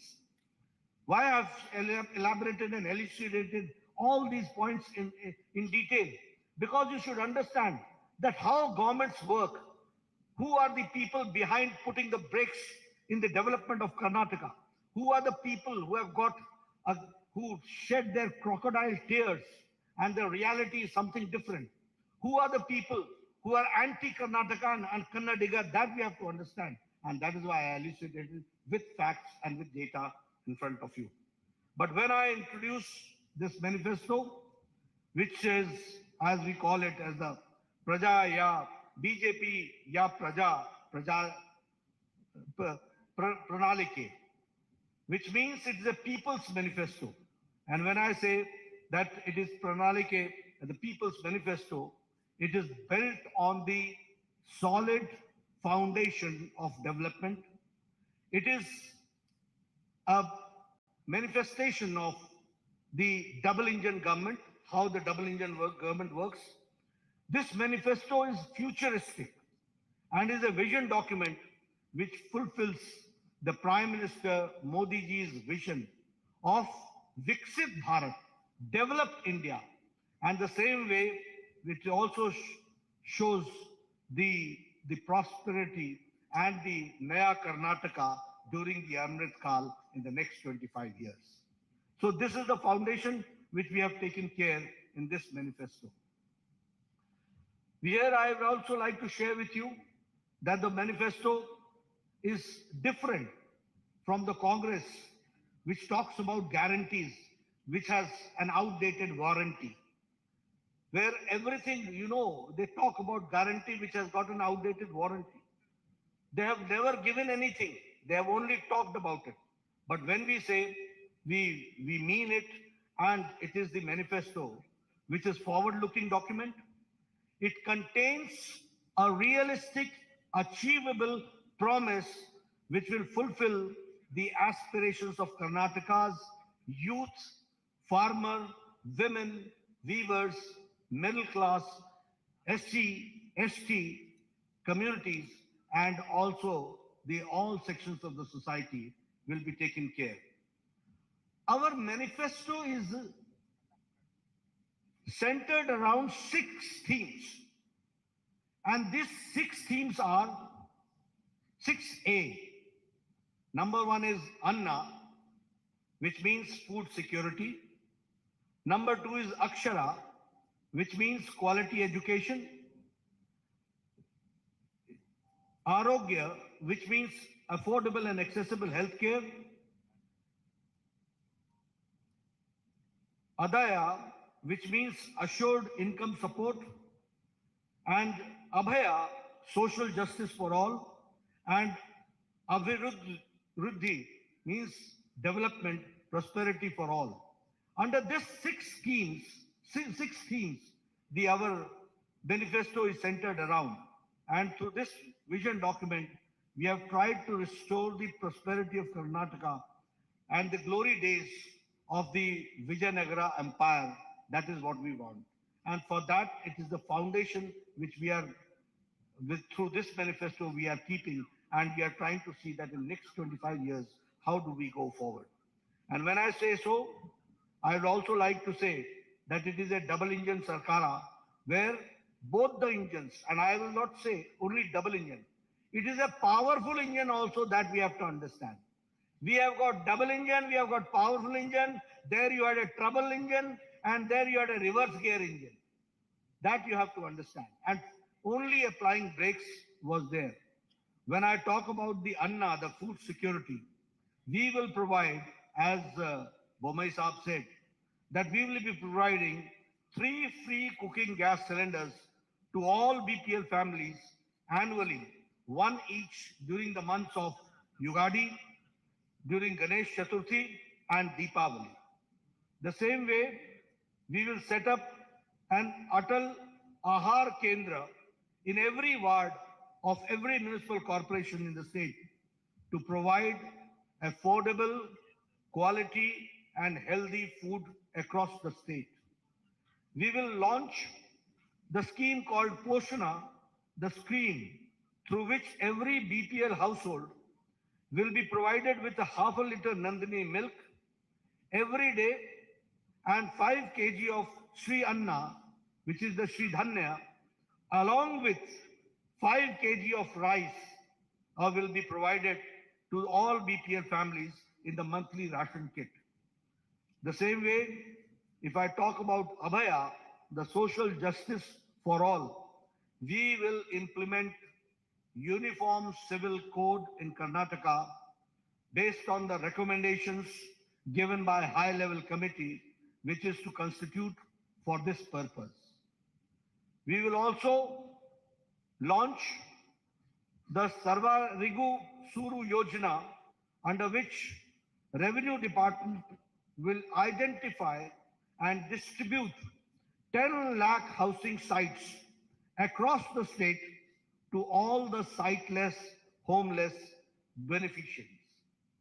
We will also launch the Onake Obava Samajik Nyaya Nidhi, a scheme through which we will provide a matching grant, a deposit of 10,000 on 5-year fixed deposit made under the scheme for women of SC and ST households. Under this scheme of social justice, we will improve the ease of living of the apartment residents in Bengaluru and elsewhere by constituting a Karnataka Residents Welfare Consultative Committee to reform the Karnataka Apartment Ownership Act of 1972 and to modernize the grievance redressal mechanism. If I talk about the Akshara, the third main pillar and the theme, which is the quality education, we will introduce Vishweshwaraya Vidya Yojana, under which state government will partner with individuals and with institutions for holistic upgradation of the government schools and to make them top class standards. We will launch a Samanvaya scheme which will, in collaboration with SMEs and ITIs, and generate dynamic ecosystem of education and employment for all talented young professionals. We will provide a career support to all aspirational youth for providing financial incentives for students to pursue their coaching in IAS, in KS, in banking and in government jobs. As far as the Arogya is concerned, which we call as the affordable and accessible healthcare, we will strengthen the public healthcare infrastructure through Mission Swasthya Karnataka by establishing one Namma clinic equipped with diagnostic facilities in every ward of municipal corporation. Additionally, we will provide a free and annual master health checkup for senior citizens. For Vriddhi, prosperity and development for all, we will establish SCR, State Capital Region in Bengaluru, encompassing the comprehensive city development strategy, cohesive transportation networks, and cutting-edge digital integration. Transform Karnataka into a premier hub. Electric vehicles will be given their full support, and by setting up charging stations supporting 1,000 startups, we'll be supporting 1,000 startups for converting and also converting BMTC buses into fully electric buses and creating EV city outside the Bangalore. We'll set up 30,000 crore for K Agriculture Fund to establish micro cold storage facilities, agro processing units in all Gram Panchayats, undertake modernization and digitization of APMCs, accelerate farm mechanization, establish 5 new agro-industry clusters and 3 new food processing parks supported by 1,000 strong FPOs. As far as the Adaya is concerned, assured income support, we will allocate 1,500 crore to develop Kalyan Circuit, Banwasi Circuit, Parshurama Circuit, Kaveri Circuit, and Gangapura Corridor to transform Karnataka into India's most favored tourist destination. We'll also broaden the scope of the production-linked incentive scheme by incorporating a comprehensive plan that encompasses logistics, industrial clusters, connectivity, and export facilities, generating 10 lakh manufacturing jobs beyond Bengaluru, outside Bengaluru. I'm not talking about Bangalore, but outside in the rural areas that we are going to do. We'll see to it that Karnataka's rich culture and the land of culture is fully enriched and supported by the government schemes. Friends, these are the 6 themes under which we have tried to see to it that all schemes are taken and undertaken and developed. I would also like to share with you that we will be undertaking the Jan Sevaks program, where we will be appointing 10 youths across 5,000 gram panchayats, 5 youth at every ward in corporations, in youth for every ward in city municipal corporations, and in municipalities for effective implementation of state and central scheme programs. That is what we are going to do. So friends, I have tried to be comprehensive, and under the 6 themes, I have tried to see to it what we'll do for the income generation, what we'll do for social justice, what we'll do for education, what we'll do for health, and what we'll do for the common man to come forward and to empower the common man and the women that we have tried to share with you. The manifesto's details are there. Later on, you will go through it, and your questions are we'll take. Thank you very much for giving me a patient hearing.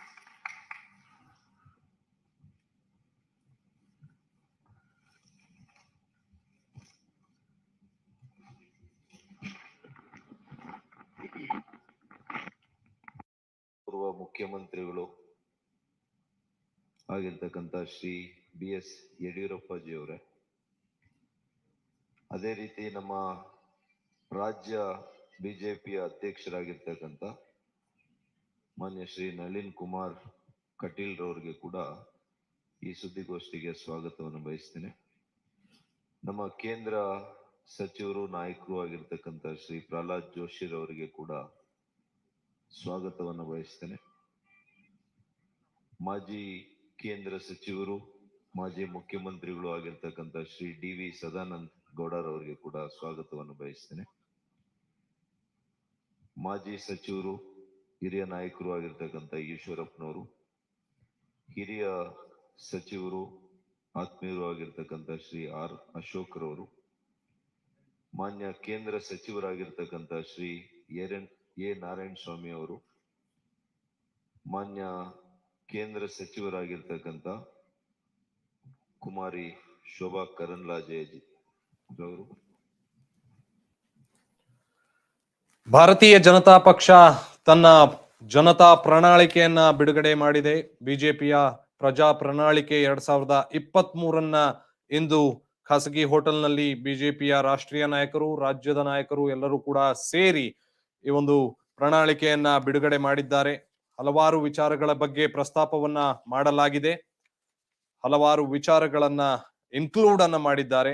ಪ್ರಣಾಳಿಕೆಯ ಸಮಿತಿಯ ಸದಸ್ಯರು ಹಾಗೆ ಪ್ರಣಾಳಿಕೆ ಸಮಿತಿಯ ಸಂಚಾಲಕರು ಆದಂತಹ doctor K Sudhakar ಅವರ ನೇತೃತ್ವದಲ್ಲಿ ಸುಮಾರು 15 ಜನ ಸದಸ್ಯರನ್ನ ಒಳಗೊಂಡಂತಹ ಇದೊಂದು ಸಮಿತಿ ಈ ಒಂದು ಪ್ರಣಾಳಿಕೆಯನ್ನ ರೆಡಿ ಮಾಡಿದೆ. ಅದರಲ್ಲಿ ಇರತಕ್ಕಂತಹ ಪ್ರಮುಖ ಭರವಸೆಗಳು ಏನೇನು ಅನ್ನೋದನ್ನ ನೋಡುವಂತಹ ಸಮಯ, ಪ್ರಮುಖ ಭರವಸೆಗಳ ಬಗ್ಗೆ ಮಾತನಾಡಬೇಕಾದಂತಹ ಸಮಯ, ಏನೆಲ್ಲ ಭರವಸೆಗಳನ್ನ ಭಾರತೀಯ ಜನತಾ ಪಕ್ಷ ರಾಜ್ಯದ ಜನರಿಗೆ ನೀಡಿದೆ ಅನ್ನೋದನ್ನ ನಾವಿಲ್ಲಿ ನೋಡ್ತಾ ಹೋಗೋಣ. ಒಂದು ವಿಚಾರವನ್ನ ನಾವಿಲ್ಲಿ ಗಮನಿಸಬೇಕಾಗತ್ತೆ. ಸುಮಾರು 10 ರಿಂದ 15 ಮೇಜರ್ ಭರವಸೆಗಳನ್ನ ಭಾರತೀಯ ಜನತಾ ಪಕ್ಷ ನೀಡಿರ್ತಕ್ಕಂಥದ್ದು. ಅದರಲ್ಲಿ ಪ್ರಮುಖವಾಗಿ ಪ್ರತಿ BPL ಕುಟುಂಬಗಳಿಗೆ ಪ್ರತಿ ವರ್ಷ ಯುಗಾದಿಯ ದಿನ, ಗಣೇಶ ಚತುರ್ಥಿಯ ದಿನ ಹಾಗೆ ದೀಪಾವಳಿಯ ದಿನ ತಲಾ ಒಂದರಂತೆ 3 ಅಡಿಗೆ ಅನಿಲದ ಸಿಲಿಂಡರ್ಗಳನ್ನ ಉಚಿತವಾಗಿ ನೀಡಲಾಗುವುದು ಅಂತ ಹೇಳಿ ಘೋಷಣೆಯನ್ನ ಮಾಡಿದ್ದಾರೆ. ಸಿಲಿಂಡರ್ ಬೆಲೆ ತುಟ್ಟಿಯಾಗ್ತಿರುವಂತಹ ಹಿನ್ನೆಲೆಯಲ್ಲಿ ಇದೊಂದು ಆಫರ್ ಅನ್ನ ಬಿಲೋ ಪಾವರ್ಟಿ ಲೈನ್ ನಲ್ಲಿ ಇರ್ತಕ್ಕಂತಹ ಕುಟುಂಬಗಳಿಗೆ ಬಿಜೆಪಿಯ ಪಕ್ಷ ನೀಡ್ತಾ ಇರುವಂತಹ ಒಂದು ಆಫರ್. ವರ್ಷಕ್ಕೆ 3 ಅಡುಗೆ ಅನಿಲ ಸಿಲಿಂಡರ್ ಗಳನ್ನ ಉಚಿತವಾಗಿ ನೀಡಲಾಗತ್ತೆ ಅನ್ನುವಂತಹ ವಿಚಾರವನ್ನ ಪ್ರಸ್ತಾಪ ಮಾಡಿದ್ದಾರೆ. ಅದರಲ್ಲಿ ಒಂದೊಂದು ಸಿಲಿಂಡರ್ಗಳು ಕೂಡ ಒಂದು ಯುಗಾದಿಯ ಹಬ್ಬದಂದು, ಗಣೇಶ ಚತುರ್ಥಿಗೆ ಹಾಗೆ ದೀಪಾವಳಿಗೆ ತಲಾ ಒಂದರಂತೆ 3 ಅನಿಲ ಸಿಲಿಂಡರ್ ಗಳನ್ನ ವಿತರಣೆಯನ್ನ ಉಚಿತವಾಗಿ ಮಾಡ್ತೀವಿ ಅಂತ ಹೇಳ್ಕೊಂಡಿದ್ದಾರೆ. ಅದೇ ರೀತಿ ಎರಡನೇ ವಿಚಾರ ಏನು ಅಂತಂದ್ರೆ, ಇಂದಿರಾ ಕ್ಯಾಂಟೀನ್ಗೆ ಟಕ್ಕರನ್ನ ನೀಡುವಂತಹ ಸಲುವಾಗಿ ಅಟಲ್ ಆಹಾರ ಕೇಂದ್ರವನ್ನ ಸ್ಥಾಪನೆ ಮಾಡ್ತೀವಿ ಅಂತ ಹೇಳ್ಕೊಂಡಿದ್ದಾರೆ. ಕೈಗೆಟುಕುವ ದರದಲ್ಲಿ ಗುಣಮಟ್ಟದ ಮತ್ತು ಆರೋಗ್ಯಕರ ಆಹಾರವನ್ನ ಒದಗಿಸೋದು. ರಾಜ್ಯದ ಪ್ರತಿ ಮಹಾನಗರ ಪಾಲಿಕೆಯ ವಾರ್ಡ್ಗಳಲ್ಲಿ, ಮುನ್ಸಿಪಲ್ ಕಾರ್ಪೊರೇಷನ್ ವಾರ್ಡ್ಗಳಲ್ಲಿ ಅಟಲ್ ಆಹಾರ ಕೇಂದ್ರವನ್ನ ಸ್ಥಾಪನೆ ಮಾಡ್ತೀವಿ ಅಂತ ಹೇಳ್ಕೊಂಡಿದ್ದಾರೆ. ಈ ಹಿಂದೆ 2013 ರಿಂದ 2015 ರವರೆಗೆ ಇದ್ದಂತಹ ಸಿದ್ದರಾಮಯ್ಯ ಸರ್ಕಾರದಲ್ಲಿ ಇಂದಿರಾ ಕ್ಯಾಂಟೀನ್ ಅನ್ನ ಘೋಷಣೆ ಮಾಡಲಾಗಿತ್ತು. ಪ್ರತಿ ವಾರ್ಡ್ ನಲ್ಲಿಯೂ ಕೂಡ ಈ ಒಂದು ಇಂದಿರಾ ಕ್ಯಾಂಟೀನ್ ಅನ್ನ ಸ್ಥಾಪನೆ ಮಾಡಲಾಗಿತ್ತು. ಅದನ್ನ ಈಗ ಸ್ಥಗಿತಗೊಳಿಸಿದ ನಂತರದಲ್ಲಿ ಅದೇ ಜಾಗದಲ್ಲಿ ಅಟಲ್ ಆಹಾರ ಕೇಂದ್ರವನ್ನ ನಿರ್ಮಾಣ ಮಾಡ್ತಾರಾ ಅನ್ನುವಂತಹ ಯೋಚನೆಯನ್ನ ನಾವು ಮಾಡ್ಬೇಕಾಗತ್ತೆ. ಯಾಕೆಂತಂದ್ರೆ ಕಾಂಗ್ರೆಸ್ ಸರ್ಕಾರ ಇದ್ದಾಗ ಇಂದಿರಾ ಕ್ಯಾಂಟೀನ್ ಅನ್ನ ಸ್ಥಾಪನೆ ಮಾಡ್ತು. ಈಗ ಬಿಜೆಪಿ ಸರ್ಕಾರ ಬಂದ ನಂತರದಲ್ಲಿ ಅಟಲ್ ಆಹಾರ ಕೇಂದ್ರವನ್ನ ಸ್ಥಾಪನೆ ಮಾಡ್ತೀವಿ ಅಂತ ಹೇಳ್ತಿದ್ದಾರೆ.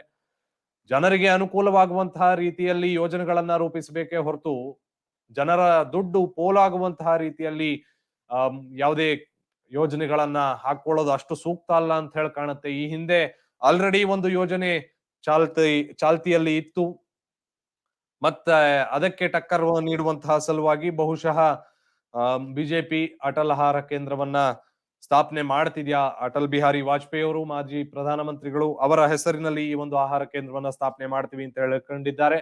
ಅದೇ ರೀತಿ ಪೋಷಣೆ ಯೋಜನೆ ಮೂಲಕ ಪ್ರತಿ ಬಿಪಿಎಲ್ ಕುಟುಂಬಗಳಿಗೆ ಪ್ರತಿದಿನ 1/2 ಲೀಟರ್ ನಂದಿನಿ ಹಾಲು, ಹಾಗೆ ಪ್ರತಿ ತಿಂಗಳು 5 ಕೆಜಿ ಶ್ರೀಯನ್ನ ಸಿರಿಧಾನ್ಯವನ್ನ ಒಳಗೊಂಡ ಪಡಿತರ ಕಿಟ್ ಅನ್ನ ನೀಡ್ತೇವೆ ಅಂತ ಹೇಳಿ ಘೋಷಣೆ ಮಾಡ್ಕೊಂಡಿದ್ದಾರೆ.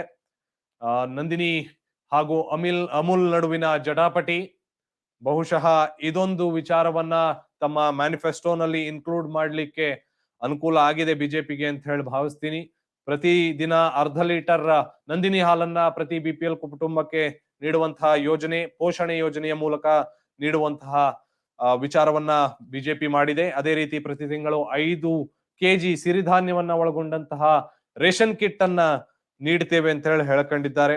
ಅದೇ ರೀತಿ ಇನ್ನೊಂದು ಪ್ರಮುಖವಾದಂತಹ ವಿಚಾರ ಅಂತಂದ್ರೆ ಯೂನಿಫಾರ್ಮ್ ಸಿವಿಲ್ ಕೋಡ್, ಬಹುಚರ್ಚಿತ ವಿಚಾರ. ಯೂನಿಫಾರ್ಮ್ ಸಿವಿಲ್ ಕೋಡ್ ಜಾರಿಗೆ ತರ್ತೀವಿ ಅಂತ ಹೇಳಿ ಅಭಯವನ್ನ ಬಿಜೆಪಿ ಪಾರ್ಟಿ ನೀಡ್ತಾ ಇರತಕ್ಕಂಥದ್ದು. ಉನ್ನತ ಮಟ್ಟದ ಶಿಫಾರಸಿನ ಆಧಾರದ ಮೇಲೆ ಕರ್ನಾಟಕದಲ್ಲಿ ಏಕರೂಪ ನಾಗರಿಕ ಸಂಹಿತೆಯನ್ನ ಜಾರಿಗೊಳಿಸ್ತೀವಿ ಅಂತ ಹೇಳಿ ಬಿಜೆಪಿ ಹೇಳ್ಕೊಂಡಿದೆ.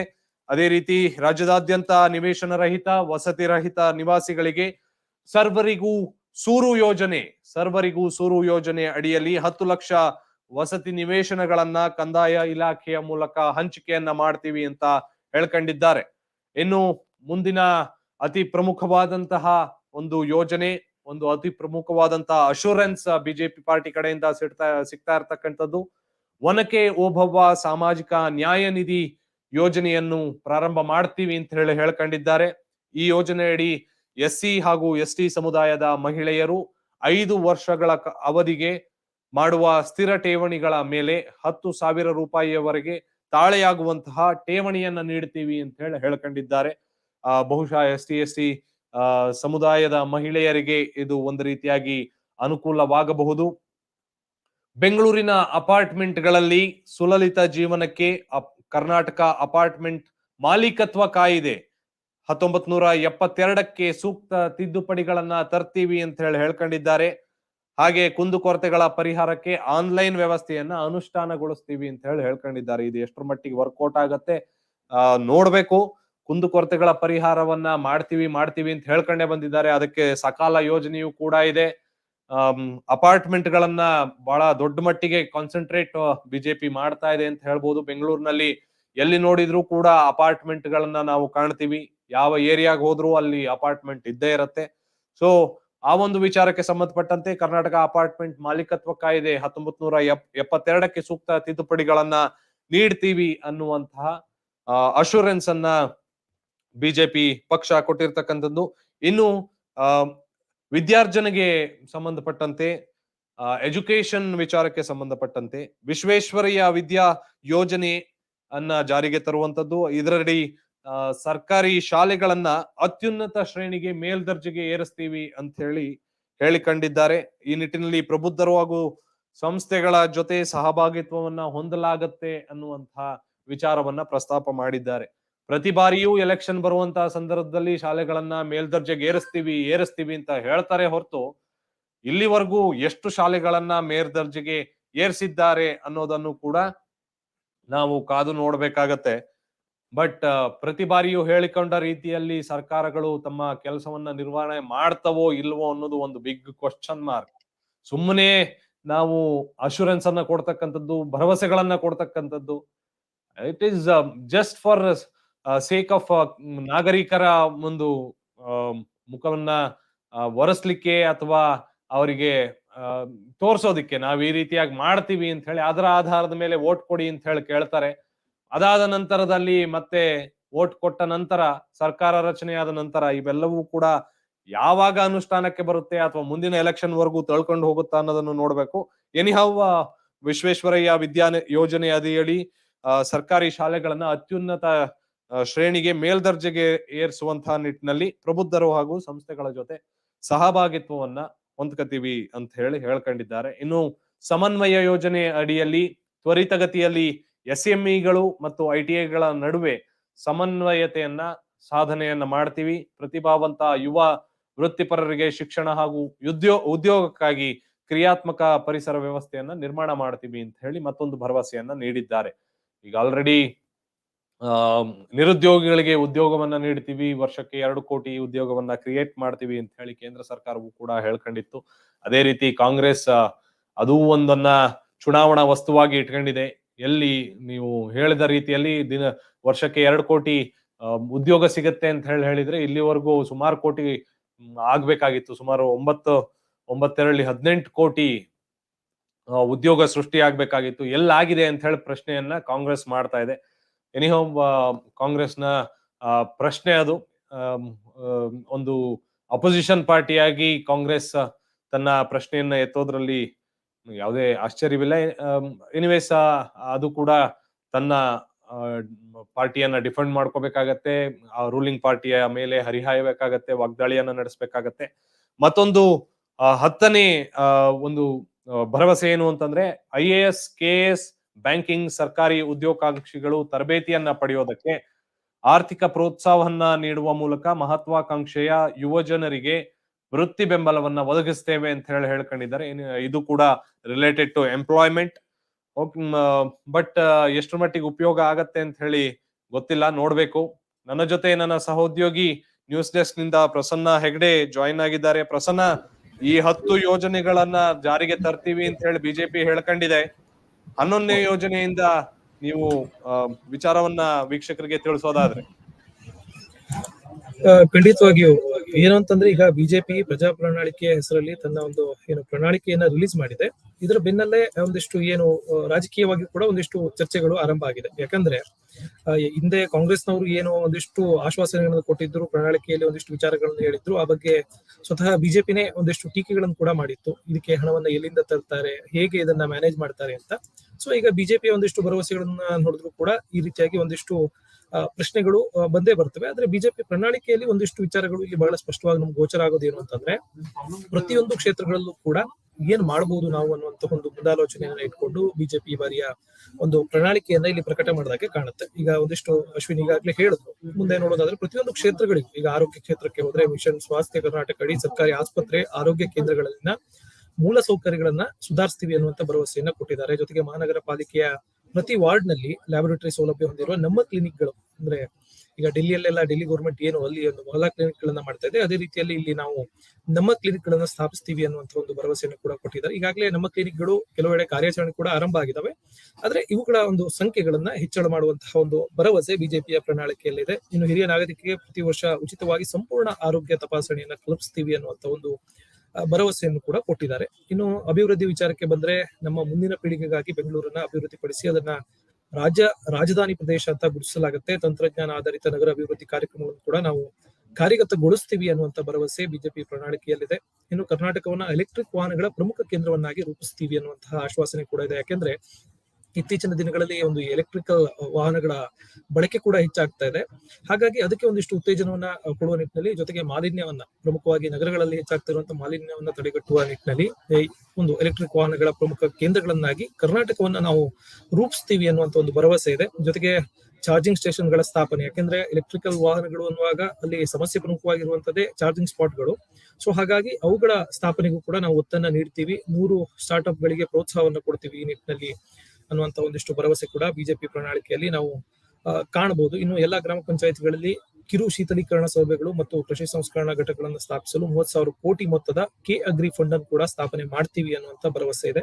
ಇನ್ನು ಜೊತೆಗೆ ಏನು ಜನರ ಆದಾಯವನ್ನು ಹೆಚ್ಚೋಕ್ಕೂ ಕೂಡ ಒಂದಿಷ್ಟು ಪ್ರಮುಖವಾಗಿ ಒಂದಿಷ್ಟು ಏನು ಕ್ರಮಗಳನ್ನು ಸರ್ಕಾರ ಕೈಗೊಳ್ಳಬೇಕಾಗುತ್ತೆ. ಆ ನಿಟ್ಟಿನಲ್ಲೂ ಒಂದಿಷ್ಟು ಆಶ್ವಾಸನೆಗಳನ್ನ, ಭರವಸೆಗಳನ್ನ ಈ ಬಾರಿಯ ಬಿಜೆಪಿ ಪ್ರಣಾಳಿಕೆಯಲ್ಲಿ ನಾವು ಗಮನಿಸಬಹುದು. ಅತ್ಯಾಧುನಿಕ ಮೂಲಸೌಕರ್ಯಗಳನ್ನು ಒದಗಿಸಿ ಕರ್ನಾಟಕವನ್ನ ದೇಶದ ಅತ್ಯಂತ ಮೆಚ್ಚಿನ ಪ್ರವಾಸಿ ತಾಣವನ್ನಾಗಿ ರೂಪಿಸಲು Kalyana circuit, Banavasi circuit, Parashurama circuit ಮತ್ತು ಕಾವೇರಿ ಸರ್ಕ್ಯೂಟ್ ಗಣಗಾಪುರ ಕಾರಿಡಾರ್ ಅನ್ನು ಅಭಿವೃದ್ಧಿಪಡಿಸಲು 1,500 ಕೋಟಿಯನ್ನು ನಾವು ಮೀಸಲಿಡ್ತೀವಿ ಅನ್ನುವಂತಹ ಭರವಸೆಯನ್ನು ಕೂಡ ಬಿಜೆಪಿ ಪ್ರಣಾಳಿಕೆಯಲ್ಲಿ ಕೊಡಲಾಗಿದೆ. ಜೊತೆಗೆ ಉತ್ಪಾದನಾ ವಲಯದಲ್ಲಿ 10 ಲಕ್ಷ ಉದ್ಯೋಗಗಳನ್ನ ಬೆಂಗಳೂರಿನ ಆಚೆ ಸೃಷ್ಟಿಸುವ ಲಾಜಿಸ್ಟಿಕ್ ಕೈಗಾರಿಕಾ ಕ್ಲಸ್ಟರ್ಗಳು, ಸಂಪರ್ಕ ಮತ್ತು ರಫ್ತು ಸೌಲಭ್ಯಗಳನ್ನು ಒಳಗೊಂಡಂತ ಸಮಗ್ರ ಯೋಜನೆಯನ್ನ ಮಾಡ್ತೀವಿ. ನಾವು ಉತ್ಪಾದನಾ ಆಧಾರಿತ ಪ್ರೋತ್ಸಾಹ ಯೋಜನೆಯನ್ನು ಕೂಡ ವಿಸ್ತರಿಸ್ತೀವಿ ಅನ್ನುವಂತಹ ಒಂದು ಭರವಸೆಯನ್ನು ಕೊಟ್ಟಿದ್ದಾರೆ. ಆ ಮೂಲಕವಾಗಿ ಒಂದಿಷ್ಟು ಅಭಿವೃದ್ಧಿ ವಿಚಾರಕ್ಕೆ ಸಂಬಂಧಪಟ್ಟ ಹಾಗೆ ನಿರುದ್ಯೋಗ ಏನಿದೆ ಪ್ರಮುಖವಾಗಿ ದೊಡ್ಡ ಸಮಸ್ಯೆ, ಅದನ್ನು ಹೋಗಲಾಡಿಸಲಿಕ್ಕೆ ಒಂದಿಷ್ಟು ಏನು ಕ್ರಮಗಳನ್ನು ಕೈಗೊಳ್ತೀವಿ ಅಂತ. ಇನ್ನು ಪರಿವಿಡಿಯಲ್ಲಿ ಬಹಳ ಸ್ಪಷ್ಟವಾಗಿ ಒಂದು ಬಿಜೆಪಿಯ ಮುನ್ನೋಟ ಏನಿದೆ ಅನ್ನೋದನ್ನು ಕೂಡ ನಾವು ಇಲ್ಲಿ ಗಮನಿಸಬಹುದಾಗುತ್ತೆ. ಕೃಷಿ ಕ್ಷೇತ್ರ ಇರ್ಬೋದು, ಅಭಿವೃದ್ಧಿ ಇರ್ಬೋದು, ಆರೋಗ್ಯ ಪೋಷಣೆ, ಶಿಕ್ಷಣ, ಗ್ರಾಮೀಣಾಭಿವೃದ್ಧಿ, ಉತ್ತಮ ಆಡಳಿತ, ಮಹಿಳೆಯರು ಮತ್ತು ಮಕ್ಕಳಿಗೆ ಒಂದಿಷ್ಟು ಯೋಜನೆಗಳು, ಯುವಜನರು ಮತ್ತೆ ಕ್ರೀಡೆಗೆ ಪ್ರೋತ್ಸಾಹ ಕೊಡುವಂತ ನಿಟ್ಟಿನಲ್ಲಿ ಒಂದಿಷ್ಟು ಯೋಜನೆಗಳು, ಸಂಸ್ಕೃತಿ ಮತ್ತು ಪರಂಪರೆಯನ್ನು ಉಳಿಸುವಂತ ನಿಟ್ಟಿನಲ್ಲಿ ಒಂದಿಷ್ಟು ಕ್ರಮಗಳಿರ್ಬೋದು.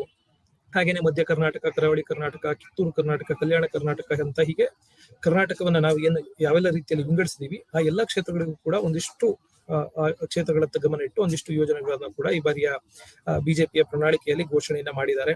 ಇನ್ನು ಕೃಷಿ ವಿಷಯಕ್ಕೆ ನಾವು ಗಮನಿಸೋದಾದ್ರೆ ಪ್ರಮುಖವಾಗಿ ತೊಗರಿ ಬೆಳೆಯ ಕನಿಷ್ಠ ಬೆಂಬಲ ಬೆಲೆಯನ್ನ 53%, ರಾಗಿ 138%, ಭತ್ತ 56% ಮತ್ತು ಹತ್ತಿ ಬೆಲೆ 60%ಗೆ ಹೆಚ್ಚಿಸಿದ್ದೇವೆ ಅನ್ನುವಂತ ಒಂದಿಷ್ಟು ಇವರ ಸಾಧನೆಗಳೇನಿದೆ. ಈ ರೀತಿಯಾಗಿ ಒಂದಿಷ್ಟು ಹಲವಾರು ವಿಚಾರಕ್ಕೆ ಸಂಬಂಧಪಟ್ಟಾಗೆ ಒಂದಿಷ್ಟು ಸಾಧನೆಗಳನ್ನು ಕೂಡ ಹೇಳ್ಕೊಂಡಿದ್ದಾರೆ. ಇನ್ನು ಭರವಸೆ ನಾವು ಏನ್ ಕೊಡ್ತಾ ಇದೀವಿ ಈ ಬಾರಿ ನಾವು ಚುನಾವಣೆಯಲ್ಲಿ ಗೆದ್ರೆ ಅನ್ನೋದನ್ನ ಕೃಷಿ ಕ್ಷೇತ್ರಕ್ಕೆ ಗಮನಿಸೋದಾದ್ರೆ ಬಿಜೆಪಿ ಅವರು ಹೇಳಿರುವಂತದ್ದು ಮುಂದಿನ 5 ವರ್ಷಗಳಲ್ಲಿ 200 ಮೀನು ಕೃಷಿ ಉತ್ಪಾದನಾ ಕೇಂದ್ರಗಳು ಸೇರಿದಂತೆ 1,000 ಕೃಷಿ ಉತ್ಪಾದನಾ ಕೇಂದ್ರಗಳ ಸ್ಥಾಪನೆ ಮಾಡ್ತೀವಿ ಅನ್ನುವಂತ ಒಂದು ಭರವಸೆಯನ್ನು ಕೊಟ್ಟಿದ್ದಾರೆ. ಜೊತೆಗೆ ಭಗೀರಥ ಶಪಥ ಯೋಜನೆಯಡಿ ಒಂದಿಷ್ಟು ನೀರಾವರಿ ವ್ಯವಸ್ಥೆಗೆ ರಚನೆ ಸಂಬಂಧಪಟ್ಟ ಹಾಗೆ ಒಂದಿಷ್ಟು ಕ್ರಮಗಳನ್ನು ಕೈಗೊಳ್ತೀವಿ ಅನ್ನುವಂತ ಆಶ್ವಾಸನೆಯನ್ನು ಕೂಡ ಕೊಡಲಾಗಿದೆ. ಭದ್ರಾ ಮೇಲ್ದಂಡೆ, ಕಳಸಾ ಬಂಡೂರಿ ಮತ್ತು ಕೃಷ್ಣಾ ಮೇಲ್ದಂಡೆ ಅಂತ ಬಾಕಿ ಉಳಿದಿರುವಂತಹ ಯೋಜನೆಗಳೇನಿದಾವೆ ಇವನ್ನ ಸಕಾಲದಲ್ಲಿ ಪೂರ್ಣಗೊಳಿಸುವ ಮೂಲಕ ನಾವು ರೈತರ ಬೆನ್ನಿಗೆ ನಿಲ್ತೀವಿ ಅನ್ನುವಂತ ಒಂದಿಷ್ಟು ಭರವಸೆಯನ್ನ ನಾವು ಬಿಜೆಪಿ ಪ್ರಣಾಳಿಕೆಯಲ್ಲಿ ಕಾಣಬಹುದು. ಜೊತೆಗೆ ಇಸ್ರೇಲ್ ಮಾದರಿಯ ಹನಿ ನೀರಾವರಿಯನ್ನು ಕೂಡ ನಾವು ಇಲ್ಲಿ ಜಾರಿಗೆ ತರ್ತೀವಿ ಅನ್ನುವಂಥದ್ದು ಇರ್ಬೋದು. 30,000 ಕೋಟಿ ಮೊತ್ತದ ಕೆ-ಅಗ್ರಿ ಫಂಡ್ ನಾವು ಆಗ್ಲೇ ಏನ್ ಮಾತಾಡಿದ್ವಿ ಆ ವಿಚಾರಕ್ಕೆ ಸಂಬಂಧಪಟ್ಟಾಗೂ ಕೂಡ ಒಂದಿಷ್ಟು ವಿಚಾರಗಳನ್ನ ನಾವು ಇಲ್ಲಿ ಕೃಷಿ ಕ್ಷೇತ್ರದಲ್ಲಿ ಗಮನಿಸಬಹುದಾಗತ್ತೆ. ಇನ್ನು ಹಾಗೇನೆ ಇನ್ನೊಂದನ್ನ ನಾವು ಗಮನಿಸಬೇಕು ಅನ್ಸತ್ತೆ ಬಹುಶಃ ಪ್ರಸನ್ನ, ಸಾರಿ ಫಾರ್ ಇಂಟರಪ್ಟಿಂಗ್. ಇಸ್ರೇಲ್ ಮಾದರಿ ಹನಿ ನೀರಾವರಿಯನ್ನ ಉಪಯೋಗಿಸ್ತೀವಿ ಅಥವಾ ಅದನ್ನ ಜಾರಿಗೆ ತರ್ತೀವಿ ಅಂತ ಹೇಳ್ಕೊಳ್ತಕ್ಕಂಥದ್ದು ಇದ ದ ಸೇಮ್ ಥಿಂಗ್ ಬಹುಶಃ ಜೆಡಿಎಸ್ ನ ಪ್ರಣಾಳಿಕೆಯಲ್ಲೂ ಕೂಡ ಅವರು ಕುಮಾರಸ್ವಾಮಿ ಅವರು ಇದನ್ನ ಇನ್ಕ್ಲೂಡ್ ಮಾಡ್ಕೊಂಡಿದ್ರು. ಯಾಕೆಂತಂದ್ರೆ ಇಸ್ರೇಲ್ ಮಾದರಿಯ ಹನಿ ನೀರಾವರಿಯ ಬಗ್ಗೆ ಸಾಕಷ್ಟು ಒಲವು ಕುಮಾರಸ್ವಾಮಿ ಅವರಿಗಿತ್ತು. ಅದರ ಬಗ್ಗೆ ಸಾಕಷ್ಟು ಅಧ್ಯಯನವನ್ನು ಕೂಡ ಮಾಡಿದ್ರು. ಒಂದು ಸಮಿತಿಯು ಕೂಡ ಇಸ್ರೇಲ್ಗೆ ಕಳಿಸಿ ಅಲ್ಲಿನ ಹನಿ ನೀರಾವರಿ ಹೇಗಿದೆ ಅನ್ನೋದನ್ನ ಅದನ್ನ ಸ್ಟಡಿ ಮಾಡಿ ಒಂದು ರಿಪೋರ್ಟ್ ಅನ್ನ ಕೂಡ ತರಿಸ್ಕೊಂಡಿದ್ರು. ಸೊ ಬಹುಶಃ ಜೆಡಿಎಸ್ ನಿಂದ ಒಂದು ವಿಚಾರವನ್ನ ಎರವಲು ಸೇವೆ ಪಡ್ಕೊಂಡಂಗ್ ಇದೆಯಾ ಅಂತ ಹೇಳಿ ಅನ್ಸುತ್ತೆ. ಖಂಡಿತವಾಗಿ ಅಶ್ವಿನಿ, ಏನು ಅಂತಂದ್ರೆ ಪಕ್ಷಗಳ ಪ್ರಣಾಳಿಕೆನೆ ಒಂಥರ ಒಬ್ಬರಿಂದ ಇನ್ನೊಬ್ರು ಎರವಲು ಪಡ್ಕೊಳ್ಳೋದಂತಾನೆ ನಾವಿಲ್ಲಿ ಅನ್ಸ್ಬೇಕು. ಯಾಕೆಂದ್ರೆ ನೀವು ಏನ್ ಭರವಸೆಗಳನ್ನ ಕೊಡೋಕ್ ಸಾಧ್ಯ? ಈಗ ಪ್ರಮುಖವಾಗಿ ನೀವು ಮೇಲ್ನೋಟಕ್ಕೆ ಗಮನಿಸಿದ್ರೆ ಪಕ್ಷಗಳು ಏನು ಪ್ರಣಾಳಿಕೆಯನ್ನ ಕೊಡ್ತವೆ ಇದರಲ್ಲಿ ಎಷ್ಟು ಈಡೇರಿಕೆ ಆಗ್ತವೆ ಅನ್ನುವಂಥದ್ದು ನಿಜವಾಗ್ಲೂ ಇರುವಂತ ಪ್ರಶ್ನೆ. ಈಗ ಒಂದಿಷ್ಟು ಘೋಷಣೆಗಳಿರ್ಬೋದು, ಯೋಜನೆಗಳಿರ್ಬೋದು, ಇವೆಲ್ಲವೂ ಕೂಡ ಕೇಳೋಕ್ ಚೆನ್ನಾಗಿದೆ. ಆದ್ರೆ ಇವೆಲ್ಲವನ್ನು ಕೂಡ ನೀವು ಜನರಿಗೆ ತಲುಪಿಸ್ತೀರಿ ಅಂತಂದ್ರೆ ಅದಕ್ಕೆ ಅದರದ್ದೇ ಆದಂತಹ ಒಂದಿಷ್ಟು ಸವಾಲುಗಳಿದಾವೆ. ಜನರಿಗೆ ತಲುಪಿಸೋದು ಹೇಗೆ ಅನ್ನೋದು ಒಂದ್ ಕಡೆಯಿಂದ ಆದ್ರೆ, ಇನ್ನೊಂದ್ ಕಡೆಯಿಂದ ಅದಕ್ಕೆ ಬೇಕಾದಂತ ಹಣವನ್ನ, ಯೋಜನೆಗೆ ಒಂದಿಷ್ಟು ಫಂಡ್ ಬೇಕಲ್ಲ, ಅದನ್ನ ಎಲ್ಲಿಂದ ಸೇರಿಸ್ತೀರಿ ಅನ್ನುವಂತ ಪ್ರಶ್ನೆ ಕೂಡ ಇದೆ. ಯಾಕಂದ್ರೆ ಈಗ ಬಿಜೆಪಿ ಮತ್ತೆ ಕಾಂಗ್ರೆಸ್ ನಡುವೆ ಇರುವಂತಹ ಒಂದಿಷ್ಟು ತಿಕ್ಕಾಟನೇ ಅದು. ಈಗ ಕಾಂಗ್ರೆಸ್ನವರು ಏನು ಪ್ರಮುಖವಾಗಿ 5 ಯೋಜನೆಗಳನ್ನು ಘೋಷಣೆ ಮಾಡಿದ್ರು, ಅದಕ್ಕೆ ಬಿಜೆಪಿ ಅವರು ಎತ್ತಿರುವಂತ ಪ್ರಶ್ನೆ, ಪ್ರಮುಖವಾದಂತ ಪ್ರಶ್ನೆ, ನೀವು ಇದಕ್ಕೆಲ್ಲ ಹಣವನ್ನ ಎಲ್ಲಿಂದ ತರ್ತೀರಿ ಅಂತ. ಹಾಗಿರುವಾಗ ಈ ಒಂದಿಷ್ಟು ಇಂತಹ ಯೋಜನೆಗಳನ್ನ ಬಿಜೆಪಿ ಅವರು ಘೋಷಣೆ ಮಾಡುವಾಗ ಇವ್ರು ಎಲ್ಲಿಂದ ಹಣ ತರ್ತಾರೆ? ಇದು ಕೂಡ ಇಲ್ಲಿರುವಂತ ಪ್ರಶ್ನೆ ಆಗುತ್ತೆ. ಸೊ ನೋಡೋಣ, ಇನ್ನು ಹಲವಾರು ಯೋಜನೆಗಳು ಒಂದಿಷ್ಟು ಇದಾವೆ, ಅದನ್ನು ಕೂಡ ನಾವು ಗಮನಿಸ್ತಾ ಹೋಗೋಣ. ಒಂದಿಷ್ಟು ಭರವಸೆಗಳನ್ನು ಕೂಡ ಕೊಟ್ಟಿದ್ದಾರೆ. ಇದ್ರಲ್ಲಿ ಹಲವಾರು ತಾವು ಈಗಾಗಲೇ ಉಲ್ಲೇಖಿಸಿದ್ದೀರಾ. ಯಾವುದು BPL ಕುಟುಂಬಗಳಿಗೆ ಪ್ರತಿ ವರ್ಷ ಯುಗಾದಿ, ಗಣೇಶ ಚತುರ್ಥಿ ಮತ್ತು ದೀಪಾವಳಿಗೆ ತಲಾ 1ರಂತೆ 3 ಸಿಲಿಂಡರ್ಗಳನ್ನು ವರ್ಷಕ್ಕೆ ಕೊಡ್ತೀವಿ ಅನ್ನುವಂತ ಭರವಸೆ ಕೂಡ ಇದೆ. ಈಗ ಸಿಲಿಂಡರ್ ರೇಟ್ ಹೆಚ್ಚಳ ಆಗ್ತಾ ಇದೆ, ಅಡುಗೆ ಅನಿಲ ಗೃಹಿಣಿಯರ ಕೈ ಸುಡ್ತಾ ಇದೆ ಮನೆಯಲ್ಲಿ ಅನ್ನುವಂತ ಒಂದಿಷ್ಟು ಮಾತುಗಳು ಕಾಂಗ್ರೆಸ್ನಿಂದ, ವಿಪಕ್ಷಗಳಿಂದ ಆರೋಪಗಳು ಮೇಲಿನ ಮೇಲೆ ಕೇಳಿ ಬರ್ತಾ ಇತ್ತು. ಈ ಒಂದು ಭರವಸೆಯನ್ನು ಕೊಡುವ ಮೂಲಕ ಇಲ್ಲೊಂದು ರೀತಿಯಲ್ಲಿ ಆ ಆರೋಪಗಳನ್ನ ಬಾಯಿ ಮುಚ್ಚುವಂತಹ ಯತ್ನವನ್ನ ಮಾಡಿದ್ದಾರೆ. ಇನ್ನು 5 ಲಕ್ಷ ಮನೆಗಳನ್ನ ನಿರ್ಮಿಸುವ ಗುರಿಯೊಂದಿಗೆ ಕರ್ನಾಟಕದ ಎಲ್ಲಾ ಪ್ರಮುಖ ನಗರಗಳಿಗೆ ಬಹುಮಡಿ ವಸತಿ ಯೋಜನೆಯನ್ನು ವಿಸ್ತರಿಸ್ತೇವೆ ಅಂತ. ಆದ್ರೆ ಈಗಿರುವಂತ ಪ್ರಶ್ನೆ, ಈಗ ಏನು ಕಾಂಗ್ರೆಸ್ನವರು ಮಾಡ್ತಿರುವಂತ ಆರೋಪ, ಬಿಜೆಪಿ ಗೌರ್ಮೆಂಟ್ ಸೆಕೆಂಡ್ ಟರ್ಮ್ ಏನು ಬೊಮ್ಮಾಯಿ ಅವರ ಆಡಳಿತ ಆರಂಭ ಆಯಿತು, ಆ ಸಂದರ್ಭದಿಂದ ಈಗ ವಸತಿ ಯೋಜನೆಯಲ್ಲಿ ಏನು ಮನೆಗಳನ್ನ ನಿರ್ಮಾಣ ಮಾಡ್ತಾರೋ ಅದೇ ಸರಿಯಾಗಿ ಆಗ್ತಾ ಇಲ್ಲ ಅಂತ. ಹೀಗಿರುವಂತ ಸಂದರ್ಭದಲ್ಲಿ ನೀವು 5 ಲಕ್ಷ ಹೊಸ ಮನೆಗಳನ್ನ ಘೋಷಣೆ ಮಾಡ್ತೀವಿ, ಕಟ್ಸ್ಕೊಡ್ತೀವಿ ಅನ್ನುವಂತ ಭರವಸೆಯನ್ನ ಜನರು ನಂಬೋದು ಹೇಗೆ? ಅದು ಕೂಡ ಇರುವಂತಹ ಪ್ರಶ್ನೆ. ಇನ್ನು ಅಟಲ್ ಆಹಾರ ಕೇಂದ್ರವನ್ನ ಸ್ಥಾಪನೆ ಮಾಡ್ತೀವಿ, ಒಳ್ಳೆಯ ಒಂದು ಊಟ ಆಹಾರ ಜನರಿಗೆ ಸಿಗ್ಬೇಕು ಅನ್ನೋ ನಿಟ್ಟಿನಲ್ಲಿ ಅಂತ. ಈಗಿರುವಂತ ಇಂದಿರಾ ಕ್ಯಾಂಟೀನ್ಗಳೇ ಸರಿಯಾಗಿ ಕಾರ್ಯನಿರ್ವಹಣೆ ಮಾಡ್ತಾ ಇಲ್ಲ. ಜನರಿಗೆ ಯಾವ ಉದ್ದೇಶವನ್ನು ಇಟ್ಕೊಂಡು ಬಡವರಿಗೆ ಒಂದು ಆಹಾರ ಸಿಗ್ಬೇಕು ಅನ್ನುವಂತಹ ಯೋಚನೆಯನ್ನ ಇಟ್ಕೊಂಡು ಈ ಒಂದು ಯೋಜನೆಯನ್ನ ಜಾರಿಗೆ ತರಲಾಗಿತ್ತು, ಅದೇ ಹಳ್ಳ ಹಿಡಿತಾ ಇದೆ. ಈಗ ಕಾಂಗ್ರೆಸ್ನವ್ರು ಮಾಡ್ಲಿ, JDS ನವ್ರು ಮಾಡ್ಲಿ, ಬಿಜೆಪಿ ಅವ್ರು ಮಾಡ್ಲಿ, ಅದು ಮ್ಯಾಟರ್ ಅಲ್ಲ. ಮಾಡಿದ್ ಯಾರಿಗಾಗಿ? ಜನರಿಗಾಗಿ. ಅದನ್ನ ಯಾವ ಸರ್ಕಾರಗಳು ಬಂದ್ರು ಕೂಡ ಇಂತಹ ವಿಚಾರಗಳು ರಾಜಕೀಯವಾಗಿ ಏನೋ ನಾನಾ ರೀತಿಯಾಗಿ ಒಂದಿಷ್ಟು ಅವರ ಸ್ಟ್ರಾಟಜಿಗಳು, ಲೆಕ್ಕಾಚಾರಗಳು ಇರ್ಬೋದು. ಆದ್ರೆ ಬಡವರಿಗಾಗಿ ಮಾಡಿರುವಂತಹ ಯೋಜನೆಗಳನ್ನ ಖಂಡಿತವಾಗಿಯೂ ಮುಂದುವರ್ಸ್ಕೊಂಡು ಹೋಗ್ಲೇಬೇಕಾಗತ್ತೆ. ಯಾಕಂದ್ರೆ ಇದು ಯಾವುದೋ ಒಂದು ಪಕ್ಷ ಅಲ್ಲ, ತಮ್ಮ ಲಾಭವನ್ನು ಇಟ್ಕೊಂಡು ಮಾಡೋದಕ್ಕಿಂತ ಹೆಚ್ಚಾಗಿ ಒಂದು ಬಡವರಿಗೆ ಅಂತ ಮಾಡಿದಾಗ ಅದನ್ನ ಮುಂದುವರ್ಸ್ಕೊಂಡು ಹೋಗ್ಬೇಕು. ಈಗ ಇಂದಿರಾ ಕ್ಯಾಂಟೀನ್ಗಳ ಪರಿಸ್ಥಿತಿ ಹೇಗಿದೆ? ಸೊ ಹೀಗಿರುವಂತ ಸಂದರ್ಭದಲ್ಲಿ ನೀವು ಅಂತದ್ದೇ ಮತ್ತೊಂದು ಯೋಜನೆಯನ್ನು ಶುರು ಮಾಡ್ತೀವಿ ಅಂತಂದ್ರೆ ಜನ ಹೆಂಗ್ ನಂಬ್ತಾರೆ? ಇದು ಕೂಡ ಇಲ್ಲಿರುವಂತ ಪ್ರಶ್ನೆ. ಇರೋದನ್ನೇ ನೀವು ಉಳಿಸ್ಕೊಳ್ಳಿಲ್ಲ, ಇನ್ನು ಹೊಸದ್ ಕೊಡ್ತೀನಿ ಅಂತ ನಂಬೋದು ಹೇಗೆ? ಈ ರೀತಿಯಾಗಿ ಒಂದಿಷ್ಟು ಜನರಿಗೆ ಗೊಂದಲ ಇದೆ. ಇನ್ನು ಪೋಷಣೆ ಯೋಜನೆ ಮೂಲಕ ಪ್ರತಿ BPL ಕುಟುಂಬಗಳಿಗೆ ಪ್ರತಿದಿನ 1/2 ಲೀಟರ್ ನಂದಿನಿ ಹಾಲು ಮತ್ತು ಪ್ರತಿ ತಿಂಗಳು 5 kg ಶ್ರೀ ಅನ್ನ ಸಿರಿಧಾನ್ಯಗಳನ್ನ ಒಳಗೊಂಡಿರುವಂತಹ ಪಡಿತರ ಕಿಟ್ ಅನ್ನು ನೀಡ್ತೀವಿ ಅನ್ನುವಂತ ಘೋಷಣೆಯನ್ನು ಕೂಡ ಮಾಡಿದ್ದಾರೆ. ಇದರಲ್ಲಿ ಇರುವಂತ ಪ್ರಶ್ನೆ, ನೀವು ನಗರ ಭಾಗಗಳಲ್ಲಿ ಈ ನಂದಿನಿ ಹಾಲುಗಳನ್ನೆಲ್ಲ ಪೂರೈಸಬಹುದು, ಏನು ಅಷ್ಟು ದೊಡ್ಡ ಮಟ್ಟದಲ್ಲಿ ನಿಮ್ಗೆ ಕಷ್ಟ ಆಗಲ್ಲ. ಅದೇ ಗ್ರಾಮೀಣ ಪ್ರದೇಶಗಳಿಗೆ ಹೋದ್ರೆ ಅಲ್ಲಿನ ಒಂದು ಕುಟುಂಬಗಳಿಗೆ ಪ್ರತಿದಿನ ನೀವು 1/2 ಲೀಟರ್ ಹಾಲನ್ನು ಕೊಡೋದಾದ್ರೂ ಹೇಗೆ? ಯಾಕಂದ್ರೆ ಒಂದಿಷ್ಟು ನಿಮ್ಗೆ ಈಗ ಕರಾವಳಿ ಭಾಗದ ಕೆಲವು ಜಿಲ್ಲೆಗಳಿರ್ಬೋದು ಅಥವಾ ಮಲೆನಾಡಿನ ಭಾಗಗಳಲ್ಲಿ ಎಷ್ಟೋ ಹಳ್ಳಿಗಳಿಗೆ ಇವತ್ತಿಗೂ ಕೂಡ ಒಂದು ಸಂಪರ್ಕ ವ್ಯವಸ್ಥೆಯೇ ಸರಿಯಾಗಿಲ್ಲ. ಕಾಲ್ದಾರಿಯಲ್ಲಿ ನಡ್ಕೊಂಡು ಹೋಗ್ಬೇಕಂತ ಪರಿಸ್ಥಿತಿಗಳೆಲ್ಲ ಇದಾವೆ. ಅಂತಹ ಗ್ರಾಮಗಳಿಗೆ ಇವರು ಇಂತಹ ಯೋಜನೆಗಳು ಹೋಗಿ ತಲುಪತ್ತಾ? ಅದು ಕೂಡ ಇರುವಂತ ಒಂದಿಷ್ಟು ಪ್ರಶ್ನೆ. ಆದ್ರೂ ಕೂಡ ಕೆಲವೊಂದು ಯೋಜನೆಗಳನ್ನ ನಾವಿಲ್ಲಿ ಪ್ರಶಂಸೆ ಮಾಡ್ಲೇಬೇಕು. ಯಾಕಂದ್ರೆ ಒಂದಿಷ್ಟು ಹೊಸ ದೃಷ್ಟಿಕೋನವನ್ನ ಇಟ್ಕೊಂಡು, ಹೊಸ ರೀತಿಯಾದಂತಹ ಯೋಜನೆಗಳನ್ನ ಇಟ್ಕೊಂಡು ಈ ಬಾರಿ ಬಿಜೆಪಿ ಒಂದು ಚುನಾವಣಾ ಪ್ರಣಾಳಿಕೆಯನ್ನ ರಿಲೀಸ್ ಮಾಡಿದೆ. ಪ್ರತಿ ವರ್ಷ 2 ಲಕ್ಷ ಮನೆಗಳ ನಿರ್ಮಾಣದೊಂದಿಗೆ 10 ಲಕ್ಷ ಮನೆಗಳನ್ನು ಕೂಡ ನಿರ್ಮಾಣ ಮಾಡುವಂತ ಗುರಿಯನ್ನ ನಾವು ಹೊಂದಿದ್ದೀವಿ ಅನ್ನುವಂತ ಒಂದು ಆಶ್ವಾಸನೆಯನ್ನು ಕೂಡ ಕೊಟ್ಟಿದ್ದಾರೆ. ಜೊತೆಗೆ ಪ್ರತಿ ಮನೆಗೆ ರಾಜ್ಯ ಸರ್ಕಾರದಿಂದ 5 ಲಕ್ಷವರೆಗಿನ ಆರ್ಥಿಕ ನೆರವನ್ನು ಕೂಡ ನೀಡ್ತೀವಿ ಅನ್ನುವಂತ ಘೋಷಣೆಯನ್ನು ಕೂಡ ಮಾಡಿದ್ದಾರೆ. ಇನ್ನು ಮಲಗುಂಡಿಗೆ ಇಳಿದು ಸ್ವಚ್ಛಗೊಳಿಸುವ ಪದ್ಧತಿಯನ್ನ ನಿರ್ಮೂಲನೆ ಮಾಡಿ ಸಿಂಗಾಪುರ ಮಾದರಿಯಲ್ಲಿ ಯಾಂತ್ರೀಕರಣ ಸ್ವಚ್ಛತೆ ವಿಧಾನವನ್ನ ಪ್ರಾಯೋಗಿಕವಾಗಿ ತುಮಕೂರು ಮತ್ತು ಹುಬ್ಬಳ್ಳಿ ಧಾರವಾಡ ನಗರಗಳಲ್ಲಿ ಅನುಷ್ಠಾನಗೊಳಿಸುತ್ತೇವೆ ಅನ್ನುವಂತ ಒಂದು ಆಶ್ವಾಸನೆಯನ್ನು ಕೂಡ ಕೊಟ್ಟಿದ್ದಾರೆ. ನಿಜವಾಗ್ಲೂ ಕೂಡ ಇದು ಬಹಳ ಒಳ್ಳೆ ಯೋಜನೆ. ಯಾಕೆಂತಂದ್ರೆ ಇದು ಒಂದು ನಾಗರಿಕ ಸಮಾಜವೇ ಒಂದು ತಲೆ ತಗ್ಗಿಸಬೇಕಾದಂತಹ ಕೆಲಸ, ಈ ಮಲಗುಂಡಿಗೆ ಕಾರ್ಮಿಕರನ್ನ ಇಳಿಸಿ ಸ್ವಚ್ಛ ಮಾಡಿಸುವಂತದ್ದು. ಸೊ ಆ ನಿಟ್ಟಿನಲ್ಲಿ ಕೂಡ ಒಂದಿಷ್ಟು ಏನು ಬಿಜೆಪಿ ಸರ್ಕಾರ ಈ ಬಾರಿ ಒಂದಿಷ್ಟು ಭರವಸೆಗಳನ್ನ ಕೊಟ್ಟಿದೆ. ಇನ್ನು ಆಯುಷ್ಮಾನ್ ಭಾರತ್ ಆರೋಗ್ಯ ಕರ್ನಾಟಕ ಯೋಜನೆ ಅಡಿಯಲ್ಲಿ ಪ್ರತಿ BPL ಕುಟುಂಬಕ್ಕೆ ವರ್ಷಕ್ಕೆ 10 ಲಕ್ಷ, ಪ್ರತಿ APL ಕುಟುಂಬದ ಆರೋಗ್ಯ ವಿಮೆ ಮೊತ್ತವನ್ನ 5 ಲಕ್ಷಕ್ಕೆ ಹೆಚ್ಚಿಸ್ತೀವಿ ಅನ್ನುವಂತಹ ಒಂದು ಭರವಸೆಯನ್ನು ಕೂಡ ಕೊಟ್ಟಿದ್ದಾರೆ. ಎಲ್ಲಾ ತಾಲೂಕುಗಳಲ್ಲಿ ಕಿಮಿಯೋಥೆರಪಿ ಡಯಾಲಿಸಿಸ್ ಸೇವೆಯನ್ನು ಕೂಡ ಆರಂಭ ಮಾಡ್ತೀವಿ ಅನ್ನುವಂತ ಒಂದು ಆಶ್ವಾಸನೆ ಇದೆ. ನಮ್ಮ ಕ್ಲಿನಿಕ್ ಬಗ್ಗೆ ಆಗ್ಲೇ ನಾವು ಮಾತಾಡಿದ್ವಿ, ಅದು ಕೂಡ ಇನ್ನೊಮ್ಮೆ ಇದೆ ಇದರಲ್ಲಿ. ಮಿಷನ್ ಸ್ವಾಸ್ಥ್ಯ ಕರ್ನಾಟಕದ ಅಡಿ ಸರ್ಕಾರಿ ಆಸ್ಪತ್ರೆ ಆರೋಗ್ಯ ಕೇಂದ್ರಗಳಿಂದ ಮೂಲ ಸೌಕರ್ಯವನ್ನು ಸುಧಾರಿಸ್ತೀವಿ ಅಂತ. ನಿಜವಾಗ್ಲೂ ಕೂಡ ಇದು ಯಾವುದೇ ಸರ್ಕಾರ ಬಂದ್ರೂ ಆಗ್ಬೇಕಾಗಿರುವಂತದ್ದು. ಯಾಕಂದ್ರೆ ನೀವು ತಾಲೂಕಾ ಕೇಂದ್ರಗಳ ಆಸ್ಪತ್ರೆಗಳಿಂದಲೇ ಆರಂಭ, ಒಂದಿಷ್ಟು ಸೌಲಭ್ಯಗಳಿಲ್ಲ. ಗ್ರಾಮೀಣ ಕೇಂದ್ರಗಳಿಗೆ ಹೋಗ್ಬಿಟ್ರಂತೂ ಮುಗೀತು, ಡಾಕ್ಟರ್ ಇರ್ತಾರೆ ಅನ್ನೋ ಯಾವುದೇ ಗ್ಯಾರಂಟಿ ಅಲ್ಲಿ ಇಲ್ಲ. ಹಾಗಾಗಿ ಇದ್ರ ಬಗ್ಗೆ, ಆರೋಗ್ಯದ ಬಗ್ಗೆ ಒಂದಿಷ್ಟು ಇಲ್ಲಿ ಕಾಳಜಿಯನ್ನ ತೋರಿಸಿರುವಂತದ್ದು, ಆ ಬಗ್ಗೆ ಒಂದಿಷ್ಟು ಸರ್ಕಾರ ಗಮನವನ್ನು ಹರಿಸಿರುವಂತದ್ದು ನಿಜವಾಗ್ಲೂ ಕೂಡ ಇಲ್ಲಿ ನಾವು ಅದನ್ನ ಶ್ಲಾಘನೆ ಮಾಡ್ಲೇಬೇಕಾಗತ್ತೆ. ನೆಕ್ಸ್ಟ್ ಇನ್ನು ಪ್ರತಿ ವರ್ಷ ರಾಜ್ಯದ ಎಲ್ಲ ಹಿರಿಯ ನಾಗರಿಕರಿಗೆ ಉಚಿತವಾಗಿ ಸಂಪೂರ್ಣ ಆರೋಗ್ಯ ತಪಾಸಣೆ ಮಾಡ್ತಾರಂತೆ. ಅನಿಮಿಯಾ ಮುಕ್ತ ಕರ್ನಾಟಕ ಸಾಧಿಸಲು ರಾಜ್ಯದಲ್ಲಿ 6 ತಿಂಗಳಿಂದ 5 ವರ್ಷದೊಳಗಿನ ಮಕ್ಕಳು ಮತ್ತು ಗರ್ಭಿಣಿಯರಿಗೆ ಐರನ್ ಫೋಲಿಕ್ ಆಸಿಡ್ ಸಪ್ಲಿಮೆಂಟ್ ಅನ್ನು ಒದಗಿಸ್ತೀವಿ ಅನ್ನುವಂತ ಒಂದಿಷ್ಟು ಭರವಸೆಗಳನ್ನ ಕೂಡ ಕೊಟ್ಟಿದ್ದಾರೆ. ಇನ್ನು ಶಿಕ್ಷಣದ ಬಗ್ಗೆ ನೋಡೋದಾದ್ರೆ NEP ಮಾರ್ಗಸೂಚಿಗಳ ಪ್ರಕಾರ ರಾಜ್ಯದ ಪ್ರತಿ ವಿದ್ಯಾರ್ಥಿಗೆ ಗುಣಮಟ್ಟದ ಶಿಕ್ಷಣವನ್ನು ಒದಗಿಸ್ತೀವಿ ಅನ್ನುವಂತ ಒಂದಿಷ್ಟು ಭರವಸೆ ಇದೆ. ಮತ್ತೆ ಪ್ರೀ ಶಿಕ್ಷಣ ಮಿಷನ್ ಅನ್ನ ನಾವು ಆಗ್ಲೇ ನೋಡಿದ್ವಿ. ಪ್ರತಿ ಜಿಲ್ಲೆಯಲ್ಲೂ ಭಾರತೀಯ ತಂತ್ರಜ್ಞಾನ ಸಂಸ್ಥೆ IIT ಮಾದರಿಯಲ್ಲಿ ಕರ್ನಾಟಕ ತಂತ್ರಜ್ಞಾನ ಸಂಸ್ಥೆ KIT ಅನ್ನು ಸ್ಥಾಪನೆ ಮಾಡ್ತೀವಿ ಅಂತ ಒಂದು ಭರವಸೆಯನ್ನು ಕೊಟ್ಟಿದ್ದಾರೆ. ವಿಶ್ವೇಶ್ವರಯ್ಯ ವಿದ್ಯಾ ಯೋಜನೆಯನ್ನ ಜಾರಿಗೆ ತರ್ತೀವಿ ಅನ್ನುವಂತ ಒಂದು ಆಶ್ವಾಸನೆಯನ್ನು ಕೂಡ ಈಗ ಬಿಜೆಪಿ ಪ್ರಣಾಳಿಕೆಯಲ್ಲಿ ಕೊಟ್ಟಿರುವಂತದ್ದು. Ashwin, well Prasanna, let us go very quickly. ಯಾಕೆಂತಂದ್ರೆ ಆರ್ಥಿಕತೆ ಹಾಗೂ ಮೂಲಸೌಕರ್ಯ, ಕೈಗಾರಿಕೆಗಳು ಇವೆಲ್ಲವೂ ಕೂಡ ರಾಜ್ಯಕ್ಕೆ ಅತ್ಯಗತ್ಯ. ರಾಜ್ಯದ GDP-ಯನ್ನ ಹೆಚ್ಚಿಸ್ತಕ್ಕಂತಹ, ರಾಜ್ಯದ ಪರ್ ಕ್ಯಾಪಿಟಾ ಇನ್ಕಮ್ ಅನ್ನ ಹೆಚ್ಚಿಸ್ತಕ್ಕಂತಹ ನಿಟ್ಟಿನಲ್ಲಿ ಆರ್ಥಿಕತೆ ಹಾಗೂ ಕೈಗಾರಿಕೆಗಳು ಹಾಗೆ ಮೂಲಸೌಕರ್ಯಗಳು ಬಹಳ ಇಂಪಾರ್ಟೆಂಟ್ ಆಗತ್ತೆ. ಇಲ್ಲಿ ಒಂದು ಪ್ರಮುಖವಾಗಿ ನನಗೆ ಕಾಣ್ತಾ ಇರತಕ್ಕಂಥದ್ದು, ಕರ್ನಾಟಕ ಚಿತ್ರೋದ್ಯಮಕ್ಕೆ ಉದ್ಯಮ ಸ್ಥಾನವನ್ನ ನೀಡ್ತೇವೆ ಅಂತ ಹೇಳ್ಕೊಂಡಿದ್ದಾರೆ. ಮೈಸೂರಿನಲ್ಲಿ ಅಂತಾರಾಷ್ಟ್ರೀಯ ಗುಣಮಟ್ಟದ ದೇಶದ ಅತಿ ದೊಡ್ಡ ಪುನೀತ್ ರಾಜ್ಕುಮಾರ್ ಫಿಲ್ಮ್ ಸಿಟಿಯನ್ನ ನಿರ್ಮಾಣ ಮಾಡ್ತೀವಿ ಅಂತ ಹೇಳ್ಕೊಂಡಿದ್ದಾರೆ. ಪವರ್ ಸ್ಟಾರ್ ಪುನೀತ್ ರಾಜ್ಕುಮಾರ್ ಅವರು ಅವರ ಹೆಸರಿನಲ್ಲಿ ಈ ಒಂದು ಫಿಲ್ಮ್ ಸಿಟಿ ನಿರ್ಮಾಣ ಆಗತ್ತೆ ಅಂತ ಸ್ಥಾಪನೆ ಮಾಡ್ತೀವಿ ಅಂತ ಹೇಳ್ಕೊಂಡಿದ್ದಾರೆ. ಇನ್ನು ಉತ್ಪಾದನಾ ವಲಯಗಳಲ್ಲಿ 10 ಲಕ್ಷ ಉದ್ಯೋಗಗಳನ್ನ ಸೃಷ್ಟಿಸುವಂತಹ ಲಾಜಿಸ್ಟಿಕ್ಸ್, ಕೈಗಾರಿಕಾ ಕ್ಲಸ್ಟರ್, ಸಂಪರ್ಕ ಹಾಗೂ ರಫ್ತು ಸೌಲಭ್ಯಗಳನ್ನ ಒಳಗೊಂಡಂತಹ ಸಮಗ್ರ ಯೋಜನೆಯನ್ನ ಸಂಯೋಜಿಸುವ ಮೂಲಕ ಉತ್ಪಾದನಾ ಆಧಾರಿತ ಪ್ರೋತ್ಸಾಹ ಯೋಜನೆಯ ವ್ಯಾಪ್ತಿಯನ್ನ ವಿಸ್ತಾರ ಮಾಡ್ತೀವಿ ಅಂತ ಹೇಳಿದ್ದಾರೆ. ಮಿಷನ್ ಕನೆಕ್ಟ್ ಕರ್ನಾಟಕ ಅಡಿಯಲ್ಲಿ ಎಲ್ರಿಗೂ ಕೈಗೆಟುಕುವಂತಹ ದರದಲ್ಲಿ ಆರಾಮದಾಯಕ ಹಾಗೂ ಸುರಕ್ಷಿತ ರೈಲು ಸಂಪರ್ಕಕ್ಕಾಗಿ ಮೈಸೂರು, ಹುಬ್ಳಿ, ಧಾರವಾಡ, ಬೆಳಗಾಂನಲ್ಲೂ ಕೂಡ ಮೆಟ್ರೋ ರೈಲನ್ನ ಸ್ಥಾಪನೆ ಮಾಡ್ತೀವಿ, ಮೆಟ್ರೋ ರೈಲು ಮಾರ್ಗವನ್ನ ಸ್ಥಾಪನೆ ಮಾಡ್ತೀವಿ ಅಂತ ಹೇಳಿ this is one of the major thing ನನಗನ್ಸೋ ಮಟ್ಟಿಗೆ. ಇನ್ನು ರಾಷ್ಟ್ರೀಯ ಹೈಡ್ರೋಜನ್ ಮಿಷನ್ ಪ್ರಾರಂಭ ಮಾಡ್ತೀವಿ ಅಂತ ಹೇಳ್ತಿದ್ದಾರೆ.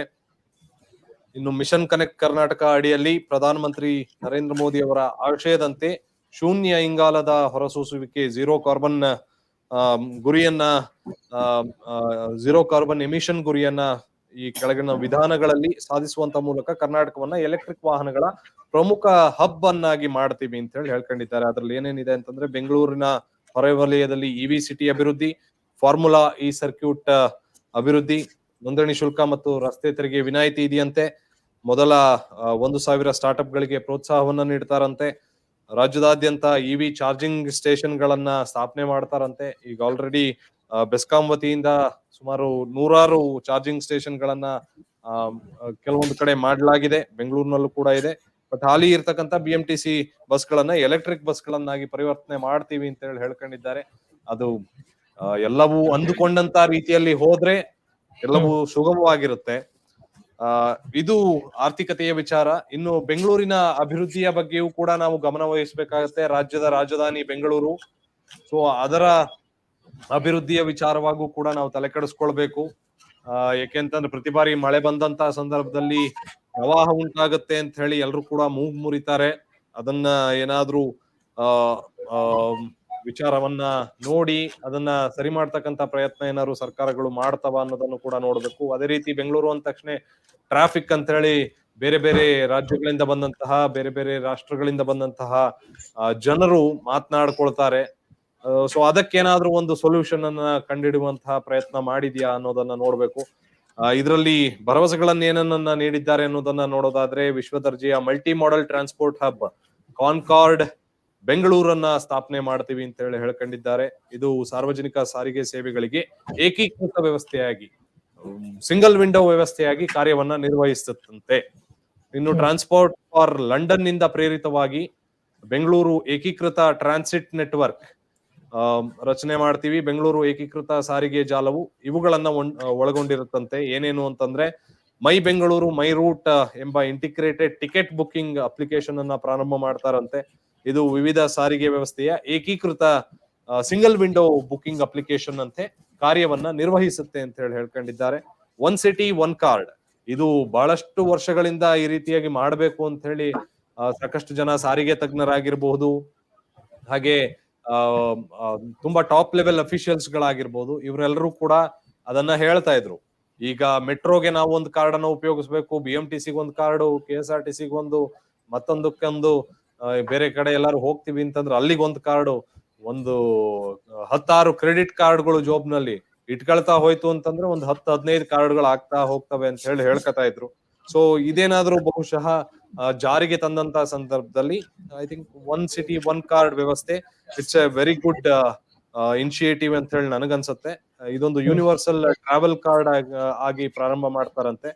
ಇದರಿಂದ ಬೆಂಗಳೂರಿನ ಎಲ್ಲಾ ರೀತಿಯಾದ ಸಾರ್ವಜನಿಕ ಸಾರಿಗೆ ಸೇವೆಗಳು ಸುಗಮವಾಗುತ್ತೆ ಅಂತ ಹೇಳ್ಕೊಂಡಿದ್ದಾರೆ. ಇನ್ನು Silk Board junction, Hebbal, Gorugunteplaya, Mekhri circle, Sarjapur ಹಾಗೆ ಇತರ ಪ್ರದೇಶಗಳಲ್ಲಿ ಸಂಚಾರ ದಟ್ಟಣೆಯನ್ನ ನಿಭಾಯಿಸೋದಕ್ಕೆ AI ಚಾಲಿತ ಪರಿಹಾರಗಳನ್ನ ಸಂಯೋಜಿಸುವ ಸಮಗ್ರ ಮೊಬೈಲ್ ಅಪ್ಲಿಕೇಶನ್ ಅನ್ನ ಅಭಿವೃದ್ಧಿ ಪಡಿಸ್ತೀವಿ ಅಂದ್ರೆ this is completely based on technology. So ಕೇವಲ ಒಂದು ಆಪ್ ನಿಂದ ಎಲ್ಲವೂ ಸುಧಾರಣೆ ಆಗತ್ತಾ ಅನ್ನೋದನ್ನು ನಾವು ನೋಡಬೇಕು. ಈ ಅಪ್ಲಿಕೇಶನ್ ಇಂದ ಸುಗಮ ಸಂಚಾರದ ನಿರ್ವಹಣೆ, ಸ್ಮಾರ್ಟ್ ಪಾರ್ಕಿಂಗ್ ಪರಿಹಾರ ಮತ್ತು ಸುರಕ್ಷಿತ ಸಂಚಾರಕ್ಕೆ ಹೆಚ್ಚಿನ ಒತ್ತನ್ನ ನೀಡ್ತೀವಿ ಅಂತ ಹೇಳಿ ಭರವಸೆಯನ್ನ ಬಿಜೆಪಿ ಅವರು ಕೊಟ್ಟಿದ್ದಾರೆ. ಇನ್ನು ಸಾಕಷ್ಟು ಯೋಜನೆಗಳಿದ್ದಾವೆ. ಅದರ ಜೊತೆಗೆ ಮಧ್ಯ ಕರ್ನಾಟಕಕ್ಕೆ, ಕರಾವಳಿ ಕರ್ನಾಟಕಕ್ಕೆ, ಮಲೆನಾಡು ಕರ್ನಾಟಕಕ್ಕೆ, ಕಲ್ಯಾಣ ಕರ್ನಾಟಕಕ್ಕೆ, ಕಿತ್ತೂರು ಕರ್ನಾಟಕಕ್ಕೆ ಅದ ಹಳೆ ಮೈಸೂರು ಪ್ರಾಂತ್ಯಕ್ಕೆ. ಸೊ ಇವೆಲ್ಲದಕ್ಕೂ ಕೂಡ ಸಾಕಷ್ಟು ಭರವಸೆಗಳನ್ನ ನೀಡಿದ್ದಾರೆ, ಸುದೀರ್ಘವಾದಂತಹ ಭರವಸೆಗಳು. ಇದು ಎಷ್ಟರ ಮಟ್ಟಿಗೆ ಇಂಪ್ಲಿಮೆಂಟ್ ಮಾಡ್ತಾರೆ ಅನ್ನೋದನ್ನ ನಾವು ಕಾದು ನೋಡ್ಬೇಕಾಗತ್ತೆ ಪ್ರಸನ್ನ. ಬೆಂಗಳೂರಿನ ಅಭಿವೃದ್ಧಿಯ ಬಗ್ಗೆ ಸಾಕಷ್ಟು ವಿಚಾರಗಳನ್ನ ಹೇಳಿದ್ದಾರೆ. ಹಾಗೆ ಸಂಸ್ಕೃತಿ ಪರಂಪರೆಯ ಬಗ್ಗೆ ಒಂದಷ್ಟು ವಿಚಾರಗಳನ್ನ ನಾನಿಲ್ಲಿ ನೀವು ಆಲ್ರೆಡಿ ಪ್ರಸ್ತಾಪ ಮಾಡಿದ್ರಿ ಅಂತ ಹೇಳಿ ಭಾವಿಸ್ತೀನಿ.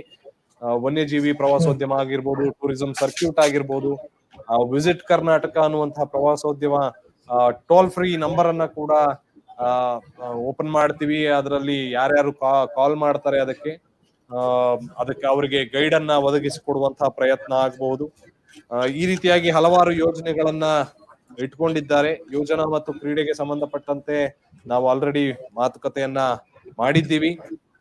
ಒಟ್ಟಾರೆಯಾಗಿ ಇವಿಷ್ಟು ವಿಚಾರಗಳು ಎಷ್ಟರ ಮಟ್ಟಿಗೆ ಜನರ ಮೇಲೆ ಇಂಪ್ಯಾಕ್ಟ್ ಆಗತ್ತೆ, ಜನರು ಎಷ್ಟರ ಮಟ್ಟಿಗೆ ಇದನ್ನ ನಂಬಿಕೊಂಡು ಉಪಯೋಗ ಆಗತ್ತೆ ಅವರಿಗೆ ಅನ್ನೋದನ್ನ ನೋಡ್ತಾರೆ. ಯಾರ್ಯಾರು ಆಯಾ ಪಕ್ಷಗಳಿಗೆ ವೋಟ್ ಅನ್ನ ಹಾಕ್ತಾರೆ ಅನ್ನೋದನ್ನು ಕೂಡ ನಾವು ನೋಡ್ಬೇಕು.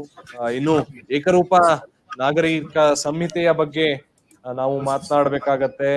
ಉನ್ನತ ಮಟ್ಟದ ಸಮಿತಿಯ ಶಿಫಾರಸುಗಳ ಆಧಾರದ ಮೇಲೆ ಕರ್ನಾಟಕದಲ್ಲಿ ಯೂನಿಫಾರ್ಮ್ ಸಿವಿಲ್ ಕೋಡ್ ಅನ್ನ ತರ್ತೀವಿ ಅಂತ ಹೇಳಿ ಹೇಳ್ಕೊಂಡಿದ್ದಾರೆ. ಲೆಟ್ಸ್ ಸಿ ಅದೇ ಹೇಗಾಗತ್ತೆ, ಹೇಗೆ ಇಂಪ್ಲಿಮೆಂಟ್ ಆಗತ್ತೆ ಅಂತ. ಇನ್ನು ಕರ್ನಾಟಕ ರಾಜ್ಯ ಪೊಲೀಸ್ ಇಲಾಖೆಯಡಿ ಕರ್ನಾಟಕ ಧಾರ್ಮಿಕ ಮೂಲಭೂತವಾದ ಹಾಗೂ ಭಯೋತ್ಪಾದನೆ ತಡೆ ದಳ ಕೆ ಶಿಫ್ಟ್ ಎಂಬ ಹೊಸ ಪಡೆಯನ್ನ ರಚನೆ ಮಾಡ್ತೀವಿ ಅಂತ ಹೇಳಿ ಹೇಳ್ಕೊಂಡಿದ್ದಾರೆ. Well, good enough. ಇನ್ನು ಸರ್ಕಾರಿ ಇಲಾಖೆಗಳಲ್ಲಿ ಮಂಜೂರಾದ 100% ಹುದ್ದೆಗಳನ್ನ ಪರಿಷ್ಕೃತ ಮೀಸಲಾತಿ ಮೆಟ್ರಿಕ್ ಆಧಾರದ ಮೇಲೆ ಭರ್ತಿಯನ್ನ ಮಾಡ್ತೀವಿ ಅಂತ ಹೇಳಿ. ಸಾಕಷ್ಟು ಇಲಾಖೆಗಳಲ್ಲಿ ಬರೀ ಎರವಲು ಸೇವೆಯಲ್ಲಿ ಹಾಗೆ ಗುತ್ತಿಗೆ ಆಧಾರದ ಮೇಲೆ ಕೆಲಸ ನಿರ್ವಹಣೆ ಮಾಡ್ತಿರ್ತಕ್ಕಂಥ ಸಾಕಷ್ಟು ಜನರು ಇದ್ದಾರೆ. ಅಲ್ಲಿ ಇರ್ತಕ್ಕಂಥ ಮೂಲ ವೃಂದದ ಹುದ್ದೆಗಳನ್ನ ಕಂಪ್ಲೀಟ್ ಮಾಡೋದಕ್ಕೆ, ಅದನ್ನ ತುಂಬಿಸೋದಕ್ಕೆ ಸಾಧ್ಯವಾಗಿಲ್ಲ ಇನ್ನೂ ಕೂಡ. ಲೆಟ್ಸ್ ವೇಟ್ ಅಂಡ್ ವಾಚ್ ಏನಾಗತ್ತೆ. ಇವಿಷ್ಟು ಬಿಜೆಪಿಯ ಪ್ರಜಾ ಪ್ರಣಾಳಿಕೆಯ ಪ್ರಮುಖ ಅಂಶಗಳು. ಸುಮಾರು 16 ಅಂಶಗಳ ಪಟ್ಟಿಯನ್ನ ನಾವು ಆಲ್ರೆಡಿ ಇನ್ ಡೆಪ್ತ್ ಆಗಿ ನಾವು ನೋಡಿದ್ದೇವೆ. ಮತ್ತೊಮ್ಮೆ ನಿಮ್ಮ ಗಮನಕ್ಕಾಗಿ ಅದೆಲ್ಲ ಯಾವ್ಯಾವು ಅನ್ನುವಂಥದ್ದನ್ನ ನಾನು ನಿಮ್ಗೆ ಗಮನಕ್ಕೆ ಕೊನೆಯ ಬಾರಿಗೆ ತಂದು ಬಿಡ್ತೇನೆ. ಇನ್ನು BPL ಕುಟುಂಬಗಳಿಗೆ ಪ್ರತಿ ವರ್ಷ ಯುಗಾದಿ, ಗಣೇಶ ಚತುರ್ಥಿ, ದೀಪಾವಳಿ ತಲಾ ಒಂದರಂತೆ 3 ಅಡಿಗೆ ಅನಿಲದ ಸಿಲಿಂಡರ್ ಗಳನ್ನ ಉಚಿತವಾಗಿ ವಿತರಣೆ ಮಾಡ್ತೀವಿ ಅಂತ ಹೇಳಿದ್ದಾರೆ. ಕೈಗೆಟುವ ದರದಲ್ಲಿ ಗುಣಮಟ್ಟದ ಆರೋಗ್ಯಕರ ಆಹಾರ ಅಟಲ್ ಆಹಾರ ಕೇಂದ್ರದ ಮುಖಾಂತರವಾಗಿ ಅದನ್ನ ಸ್ಥಾಪನೆ ಮಾಡ್ತೀವಿ ಅಂತ ಹೇಳಿದ್ದಾರೆ. ಪೋಷಣೆ ಯೋಜನೆ ಮೂಲಕ ಪ್ರತಿದಿನ 1/2 ಲೀಟರ್ ನಂದಿನಿ ಹಾಲು, ಪ್ರತಿ ತಿಂಗಳು 5 kg ಅನ್ನ, ಶ್ರೀ ಅನ್ನ ಸಿರಿಧಾನ್ಯ ಪಡಿತರ ಕಿಟ್. ಅದೇ ರೀತಿ ಉನ್ನತ ಮಟ್ಟದ ಸಮಿತಿಯ ಶಿಫಾರಸಿನ ಆಧಾರದ ಮೇಲೆ ಕರ್ನಾಟಕದಲ್ಲಿ ಏಕರೂಪ ನಾಗರಿಕ ಸಂಹಿತೆ ಯೂನಿಫಾರ್ಮ್ ಸಿವಿಲ್ ಕೋಡ್ ಜಾರಿಗೊಳಿಸ್ತೀವಿ ಅಂತ ಹೇಳಿದ್ದಾರೆ. ರಾಜ್ಯದಾದ್ಯಂತ ನಿವೇಶನ ರಹಿತ, ವಸತಿ ರಹಿತ ನಿವಾಸಿಗಳಿಗೆ ಸರ್ವರಿಗೂ ಸೂರು ಯೋಜನೆಯಲ್ಲಿ ಸುಮಾರು 10 ಲಕ್ಷ ವಸತಿ ನಿವೇಶನ. ಒನಕೆ ಓಬವ್ವ ಸಾಮಾಜಿಕ ನ್ಯಾಯ ನಿಧಿ ಮೂಲಕ SC/ST ಸಮುದಾಯದ ಮಹಿಳೆಯರು 5 ವರ್ಷ ಅವಧಿಗೆ ಮಾಡುವ ಸ್ಥಿರ ಠೇವಣಿಗಳ ಅಂದ್ರೆ ಫಿಕ್ಸ್ಡ್ ಡೆಪಾಸಿಟ್ ಮೇಲೆ 10,000ಗಳ ಒಳಗೆ ತಾಳೆಯಾಗುವಂತ ಠೇವಣಿಯನ್ನ ನೀಡ್ತೇವೆ ಅಂತ ಹೇಳಿದ್ದಾರೆ. ಬೆಂಗಳೂರಿನ ಅಪಾರ್ಟ್ಮೆಂಟ್ ಗಳಲ್ಲಿ ಸುಲಲಿತ ಜೀವನಕ್ಕೆ ಕರ್ನಾಟಕ ಅಪಾರ್ಟ್ಮೆಂಟ್ ಮಾಲೀಕತ್ವ ಕಾಯ್ದೆ 1972ಕ್ಕೆ ಸೂಕ್ತ ತಿದ್ದುಪಡಿ ತರ್ತೀವಿ ಅಂತ ಹೇಳಿದ್ದಾರೆ. ಕುಂದುಕೊರತೆಗಳ ಪರಿಹಾರಕ್ಕೆ ಆನ್ಲೈನ್ ವ್ಯವಸ್ಥೆ ಅನುಷ್ಠಾನ ಮಾಡ್ತೀವಿ ಅಂತ ಹೇಳಿದ್ದಾರೆ. ವಿಶ್ವೇಶ್ವರಯ್ಯ ವಿದ್ಯಾನಿಧಿ ವಿದ್ಯಾ ಯೋಜನೆ ಇದರ ಅಡಿಯಲ್ಲಿ ಸರ್ಕಾರಿ ಶಾಲೆಗಳನ್ನ ಅತ್ಯುನ್ನತ ಶ್ರೇಣಿಗೆ ಮೇಲ್ದರ್ಜೆಗೇರಿಸುವ ನಿಟ್ಟಿನಲ್ಲಿ ಪ್ರಬುದ್ಧರು, ಸಂಘ ಸಂಸ್ಥೆಗಳ ಜೊತೆ ಸಹಭಾಗಿತ್ವ. ಸಮನ್ವಯ ಯೋಜನೆ ಅಡಿಯಲ್ಲಿ SMEಗಳು, ITIಗಳ ನಡುವೆ ಸಮನ್ವಯತೆ ಸಾಧನೆ. IAS, KS, ಬ್ಯಾಂಕಿಂಗ್, ಸರ್ಕಾರಿ ಉದ್ಯೋಗಾಕಾಂಕ್ಷಿಗಳು ತರಬೇತಿಯನ್ನ ಪಡೆಯುವುದಕ್ಕೆ ಆರ್ಥಿಕ ಪ್ರೋತ್ಸಾಹವನ್ನ ನೀಡುವ ಮೂಲಕ ಮಹತ್ವಾಕಾಂಕ್ಷಿಯ ಯುವ ಜನರಿಗೆ ವೃತ್ತಿ ಬೆಂಬಲ ನೀಡ್ತೇವೆ ಅಂತ ಹೇಳಿದ್ದಾರೆ. ಮಿಷನ್ ಸ್ವಾಸ್ಥ್ಯ ಕರ್ನಾಟಕ ಯೋಜನೆ ಅಡಿಯಲ್ಲಿ ಸರ್ಕಾರಿ ಆಸ್ಪತ್ರೆ, ಆರೋಗ್ಯ ಕೇಂದ್ರಗಳಿಂದ ಮೂಲಸೌಕರ್ಯಗಳನ್ನ ಸುಧಾರಿಸ್ತೇವೆ ಅಂತ ಹೇಳಿಕೊಂಡಿದ್ದಾರೆ. ಮಹಾನಗರ ಪಾಲಿಕೆಯ ಪ್ರತಿ ವಾರ್ಡ್ನಲ್ಲಿ ಲ್ಯಾಬೊರೇಟರಿ ಸೌಲಭ್ಯ ಹೊಂದಿರತಕ್ಕಂತಹ ನಮ್ಮ ಕ್ಲಿನಿಕ್ ಸ್ಥಾಪನೆ ಮಾಡ್ತೀವಿ. ಹಾಗೆ ಹಿರಿಯ ನಾಗರಿಕರಿಗೆ ಪ್ರತಿ ವರ್ಷ ಉಚಿತ ಆರೋಗ್ಯ ಸಂಪೂರ್ಣ ತಪಾಸಣೆಯ ಸೌಲಭ್ಯವನ್ನ ಕಲ್ಪಿಸ್ತೀವಿ ಅಂತ ಹೇಳ್ಕೊಂಡಿದ್ದಾರೆ. ಇನ್ನು ಅಭಿವೃದ್ಧಿಯ ವಿಚಾರಕ್ಕೆ ಬರೋದಾದ್ರೆ ರಾಜ್ಯ ರಾಜಧಾನಿ ಪ್ರದೇಶ ಎಂದು ಬೆಂಗಳೂರನ್ನ ಅದನ್ನ ಗುರುತಿಸಲಾಗ್ತಾ ಇದೆ. ಸೊ ತಂತ್ರಜ್ಞಾನ ಆಧಾರಿತ ನಗರ ಅಭಿವೃದ್ಧಿ ಕಾರ್ಯಕ್ರಮವನ್ನ ಕಾರ್ಯಗತಗೊಳಿಸ್ತೇವೆ. ಸುಲಲಿತ ಜೀವನಕ್ಕೆ ಅನುವು ಮಾಡಿಕೊಡುವಂತಹ ಸುಸಂಘಟಿತ ಸಾರಿಗೆ ಜಾಲವನ್ನ ಸೃಷ್ಟಿ ಮಾಡ್ತೇವೆ ಅಂತ ಹೇಳಿ ಹೇಳ್ಕೊಂಡಿದ್ದಾರೆ. ಅಲ್ಲದೆ ಬೆಂಗಳೂರನ್ನ ಡಿಜಿಟಲ್ ಇನ್ನೋವೇಷನ್ ನ ಜಾಗತಿಕ ಕೇಂದ್ರವಾಗಿ ರೂಪಿಸೋದಕ್ಕೆ ಪೂರಕ ಪರಿಸರವನ್ನ ವ್ಯವಸ್ಥೆ ಕಲ್ಪಿಸ್ತೀವಿ ಅಂತ ಹೇಳಿ ಹೇಳ್ಕೊಂಡಿದ್ದಾರೆ. ಇನ್ನು ಎಲೆಕ್ಟ್ರಿಕ್ ವಾಹನಗಳ ಪ್ರಮುಖ ಕೇಂದ್ರವನ್ನಾಗಿ ಕರ್ನಾಟಕವನ್ನ ಮಾಡ್ತೀವಿ ಅಂತ ಹೇಳಿ ಹೇಳ್ಕೊಂಡಿದ್ದಾರೆ. ಪೂರಕವಾಗಿ ಚಾರ್ಜಿಂಗ್ ಸ್ಟೇಷನ್ ಗಳ ಸ್ಥಾಪನೆ, 100 ಸ್ಮಾರ್ಟ್ ಆಪ್ ಗಳಿಗೆ ಸ್ಟಾರ್ಟ್ ಅಪ್ ಗಳಿಗೆ ಪ್ರೋತ್ಸಾಹ, ಹಾಗೆ ಜಿಲ್ಲಾ ಪಂಚಾಯಿತಿಗಳಲ್ಲಿ ಕಿರು ಶಿಥಿಲೀಕರಣ ಸೌಲಭ್ಯಗಳು, ಹಾಗೆ ಕೃಷಿ ಸಂಸ್ಕರಣಾ ಘಟಕಗಳನ್ನ ಸ್ಥಾಪಿಸುವುದಕ್ಕೆ 30,000 ಕೋಟಿ ಮೊತ್ತದ ಕೆಅಗ್ರಿ ಫಂಡ್ ಇರುತ್ತಂತೆ. ಎಪಿಎಂಸಿಗಳ ಆಧುನೀಕರಣ, ಡಿಜಿಟಲೀಕರಣ ಮಾಡ್ತೀವಿ ಅಂತ ಹೇಳಿ ಹೇಳ್ಕೊಂಡಿದ್ದಾರೆ. ಕೃಷಿ ಯಂತ್ರೀಕರಣಕ್ಕೆ ಒತ್ತು ನೀಡ್ತೇವೆ. ಜೊತೆಗೆ 5 ಹೊಸ ಕೃಷಿ ಆಧಾರಿತ ಕೈಗಾರಿಕಾ ಕ್ಲಸ್ಟರ್ ಗಳನ್ನ ಸ್ಥಾಪನೆ ಮಾಡೋ ಬಗ್ಗೆ ಯೋಚನೆ ಮಾಡಿದ್ದಾರೆ. 3 ಹೊಸ ಆಹಾರ ಸಂಸ್ಕರಣಾ ಪಾರ್ಕ್, ಅದೇ ರೀತಿ ಆದಾಯದ ಮೂಲವನ್ನ ನೋಡಬೇಕು, ಅತ್ಯಾಧುನಿಕ ಮೂಲ ಸೌಕರ್ಯಗಳನ್ನ ಒದಗಿಸಿ ಕರ್ನಾಟಕವನ್ನ ದೇಶದ ಅತ್ಯಂತ ಮೆಚ್ಚಿನ ಪ್ರವಾಸಿ ತಾಣವನ್ನಾಗಿ ಮಾಡಬೇಕು ಅಂತ ಹೇಳಿ ಹೊರಟಿದ್ದಾರೆ. Kalyana circuit, Banavasi circuit, Parashurama circuit, ಹಾಗೆ ಕಾವೇರಿ ಸರ್ಕ್ಯೂಟ್, ಗಾನಗಾಪುರ ಕಾರಿಡಾರ್ ಅನ್ನ ಅಭಿವೃದ್ಧಿ ಪಡಿಸೋದಕ್ಕೆ 1,500 ಕೋಟಿ ರೂಪಾಯಿಗಳನ್ನ ವಿನಿಯೋಗ ಮಾಡ್ತೀವಿ ಅಂತ ಹೇಳಿ ಹೇಳ್ಕೊಂಡಿದ್ದಾರೆ. ಉತ್ಪಾದನಾ ವಲಯದಲ್ಲಿ 10 ಲಕ್ಷ ಉದ್ಯೋಗಗಳನ್ನ ಬೆಂಗಳೂರಿನ ಆಚೆ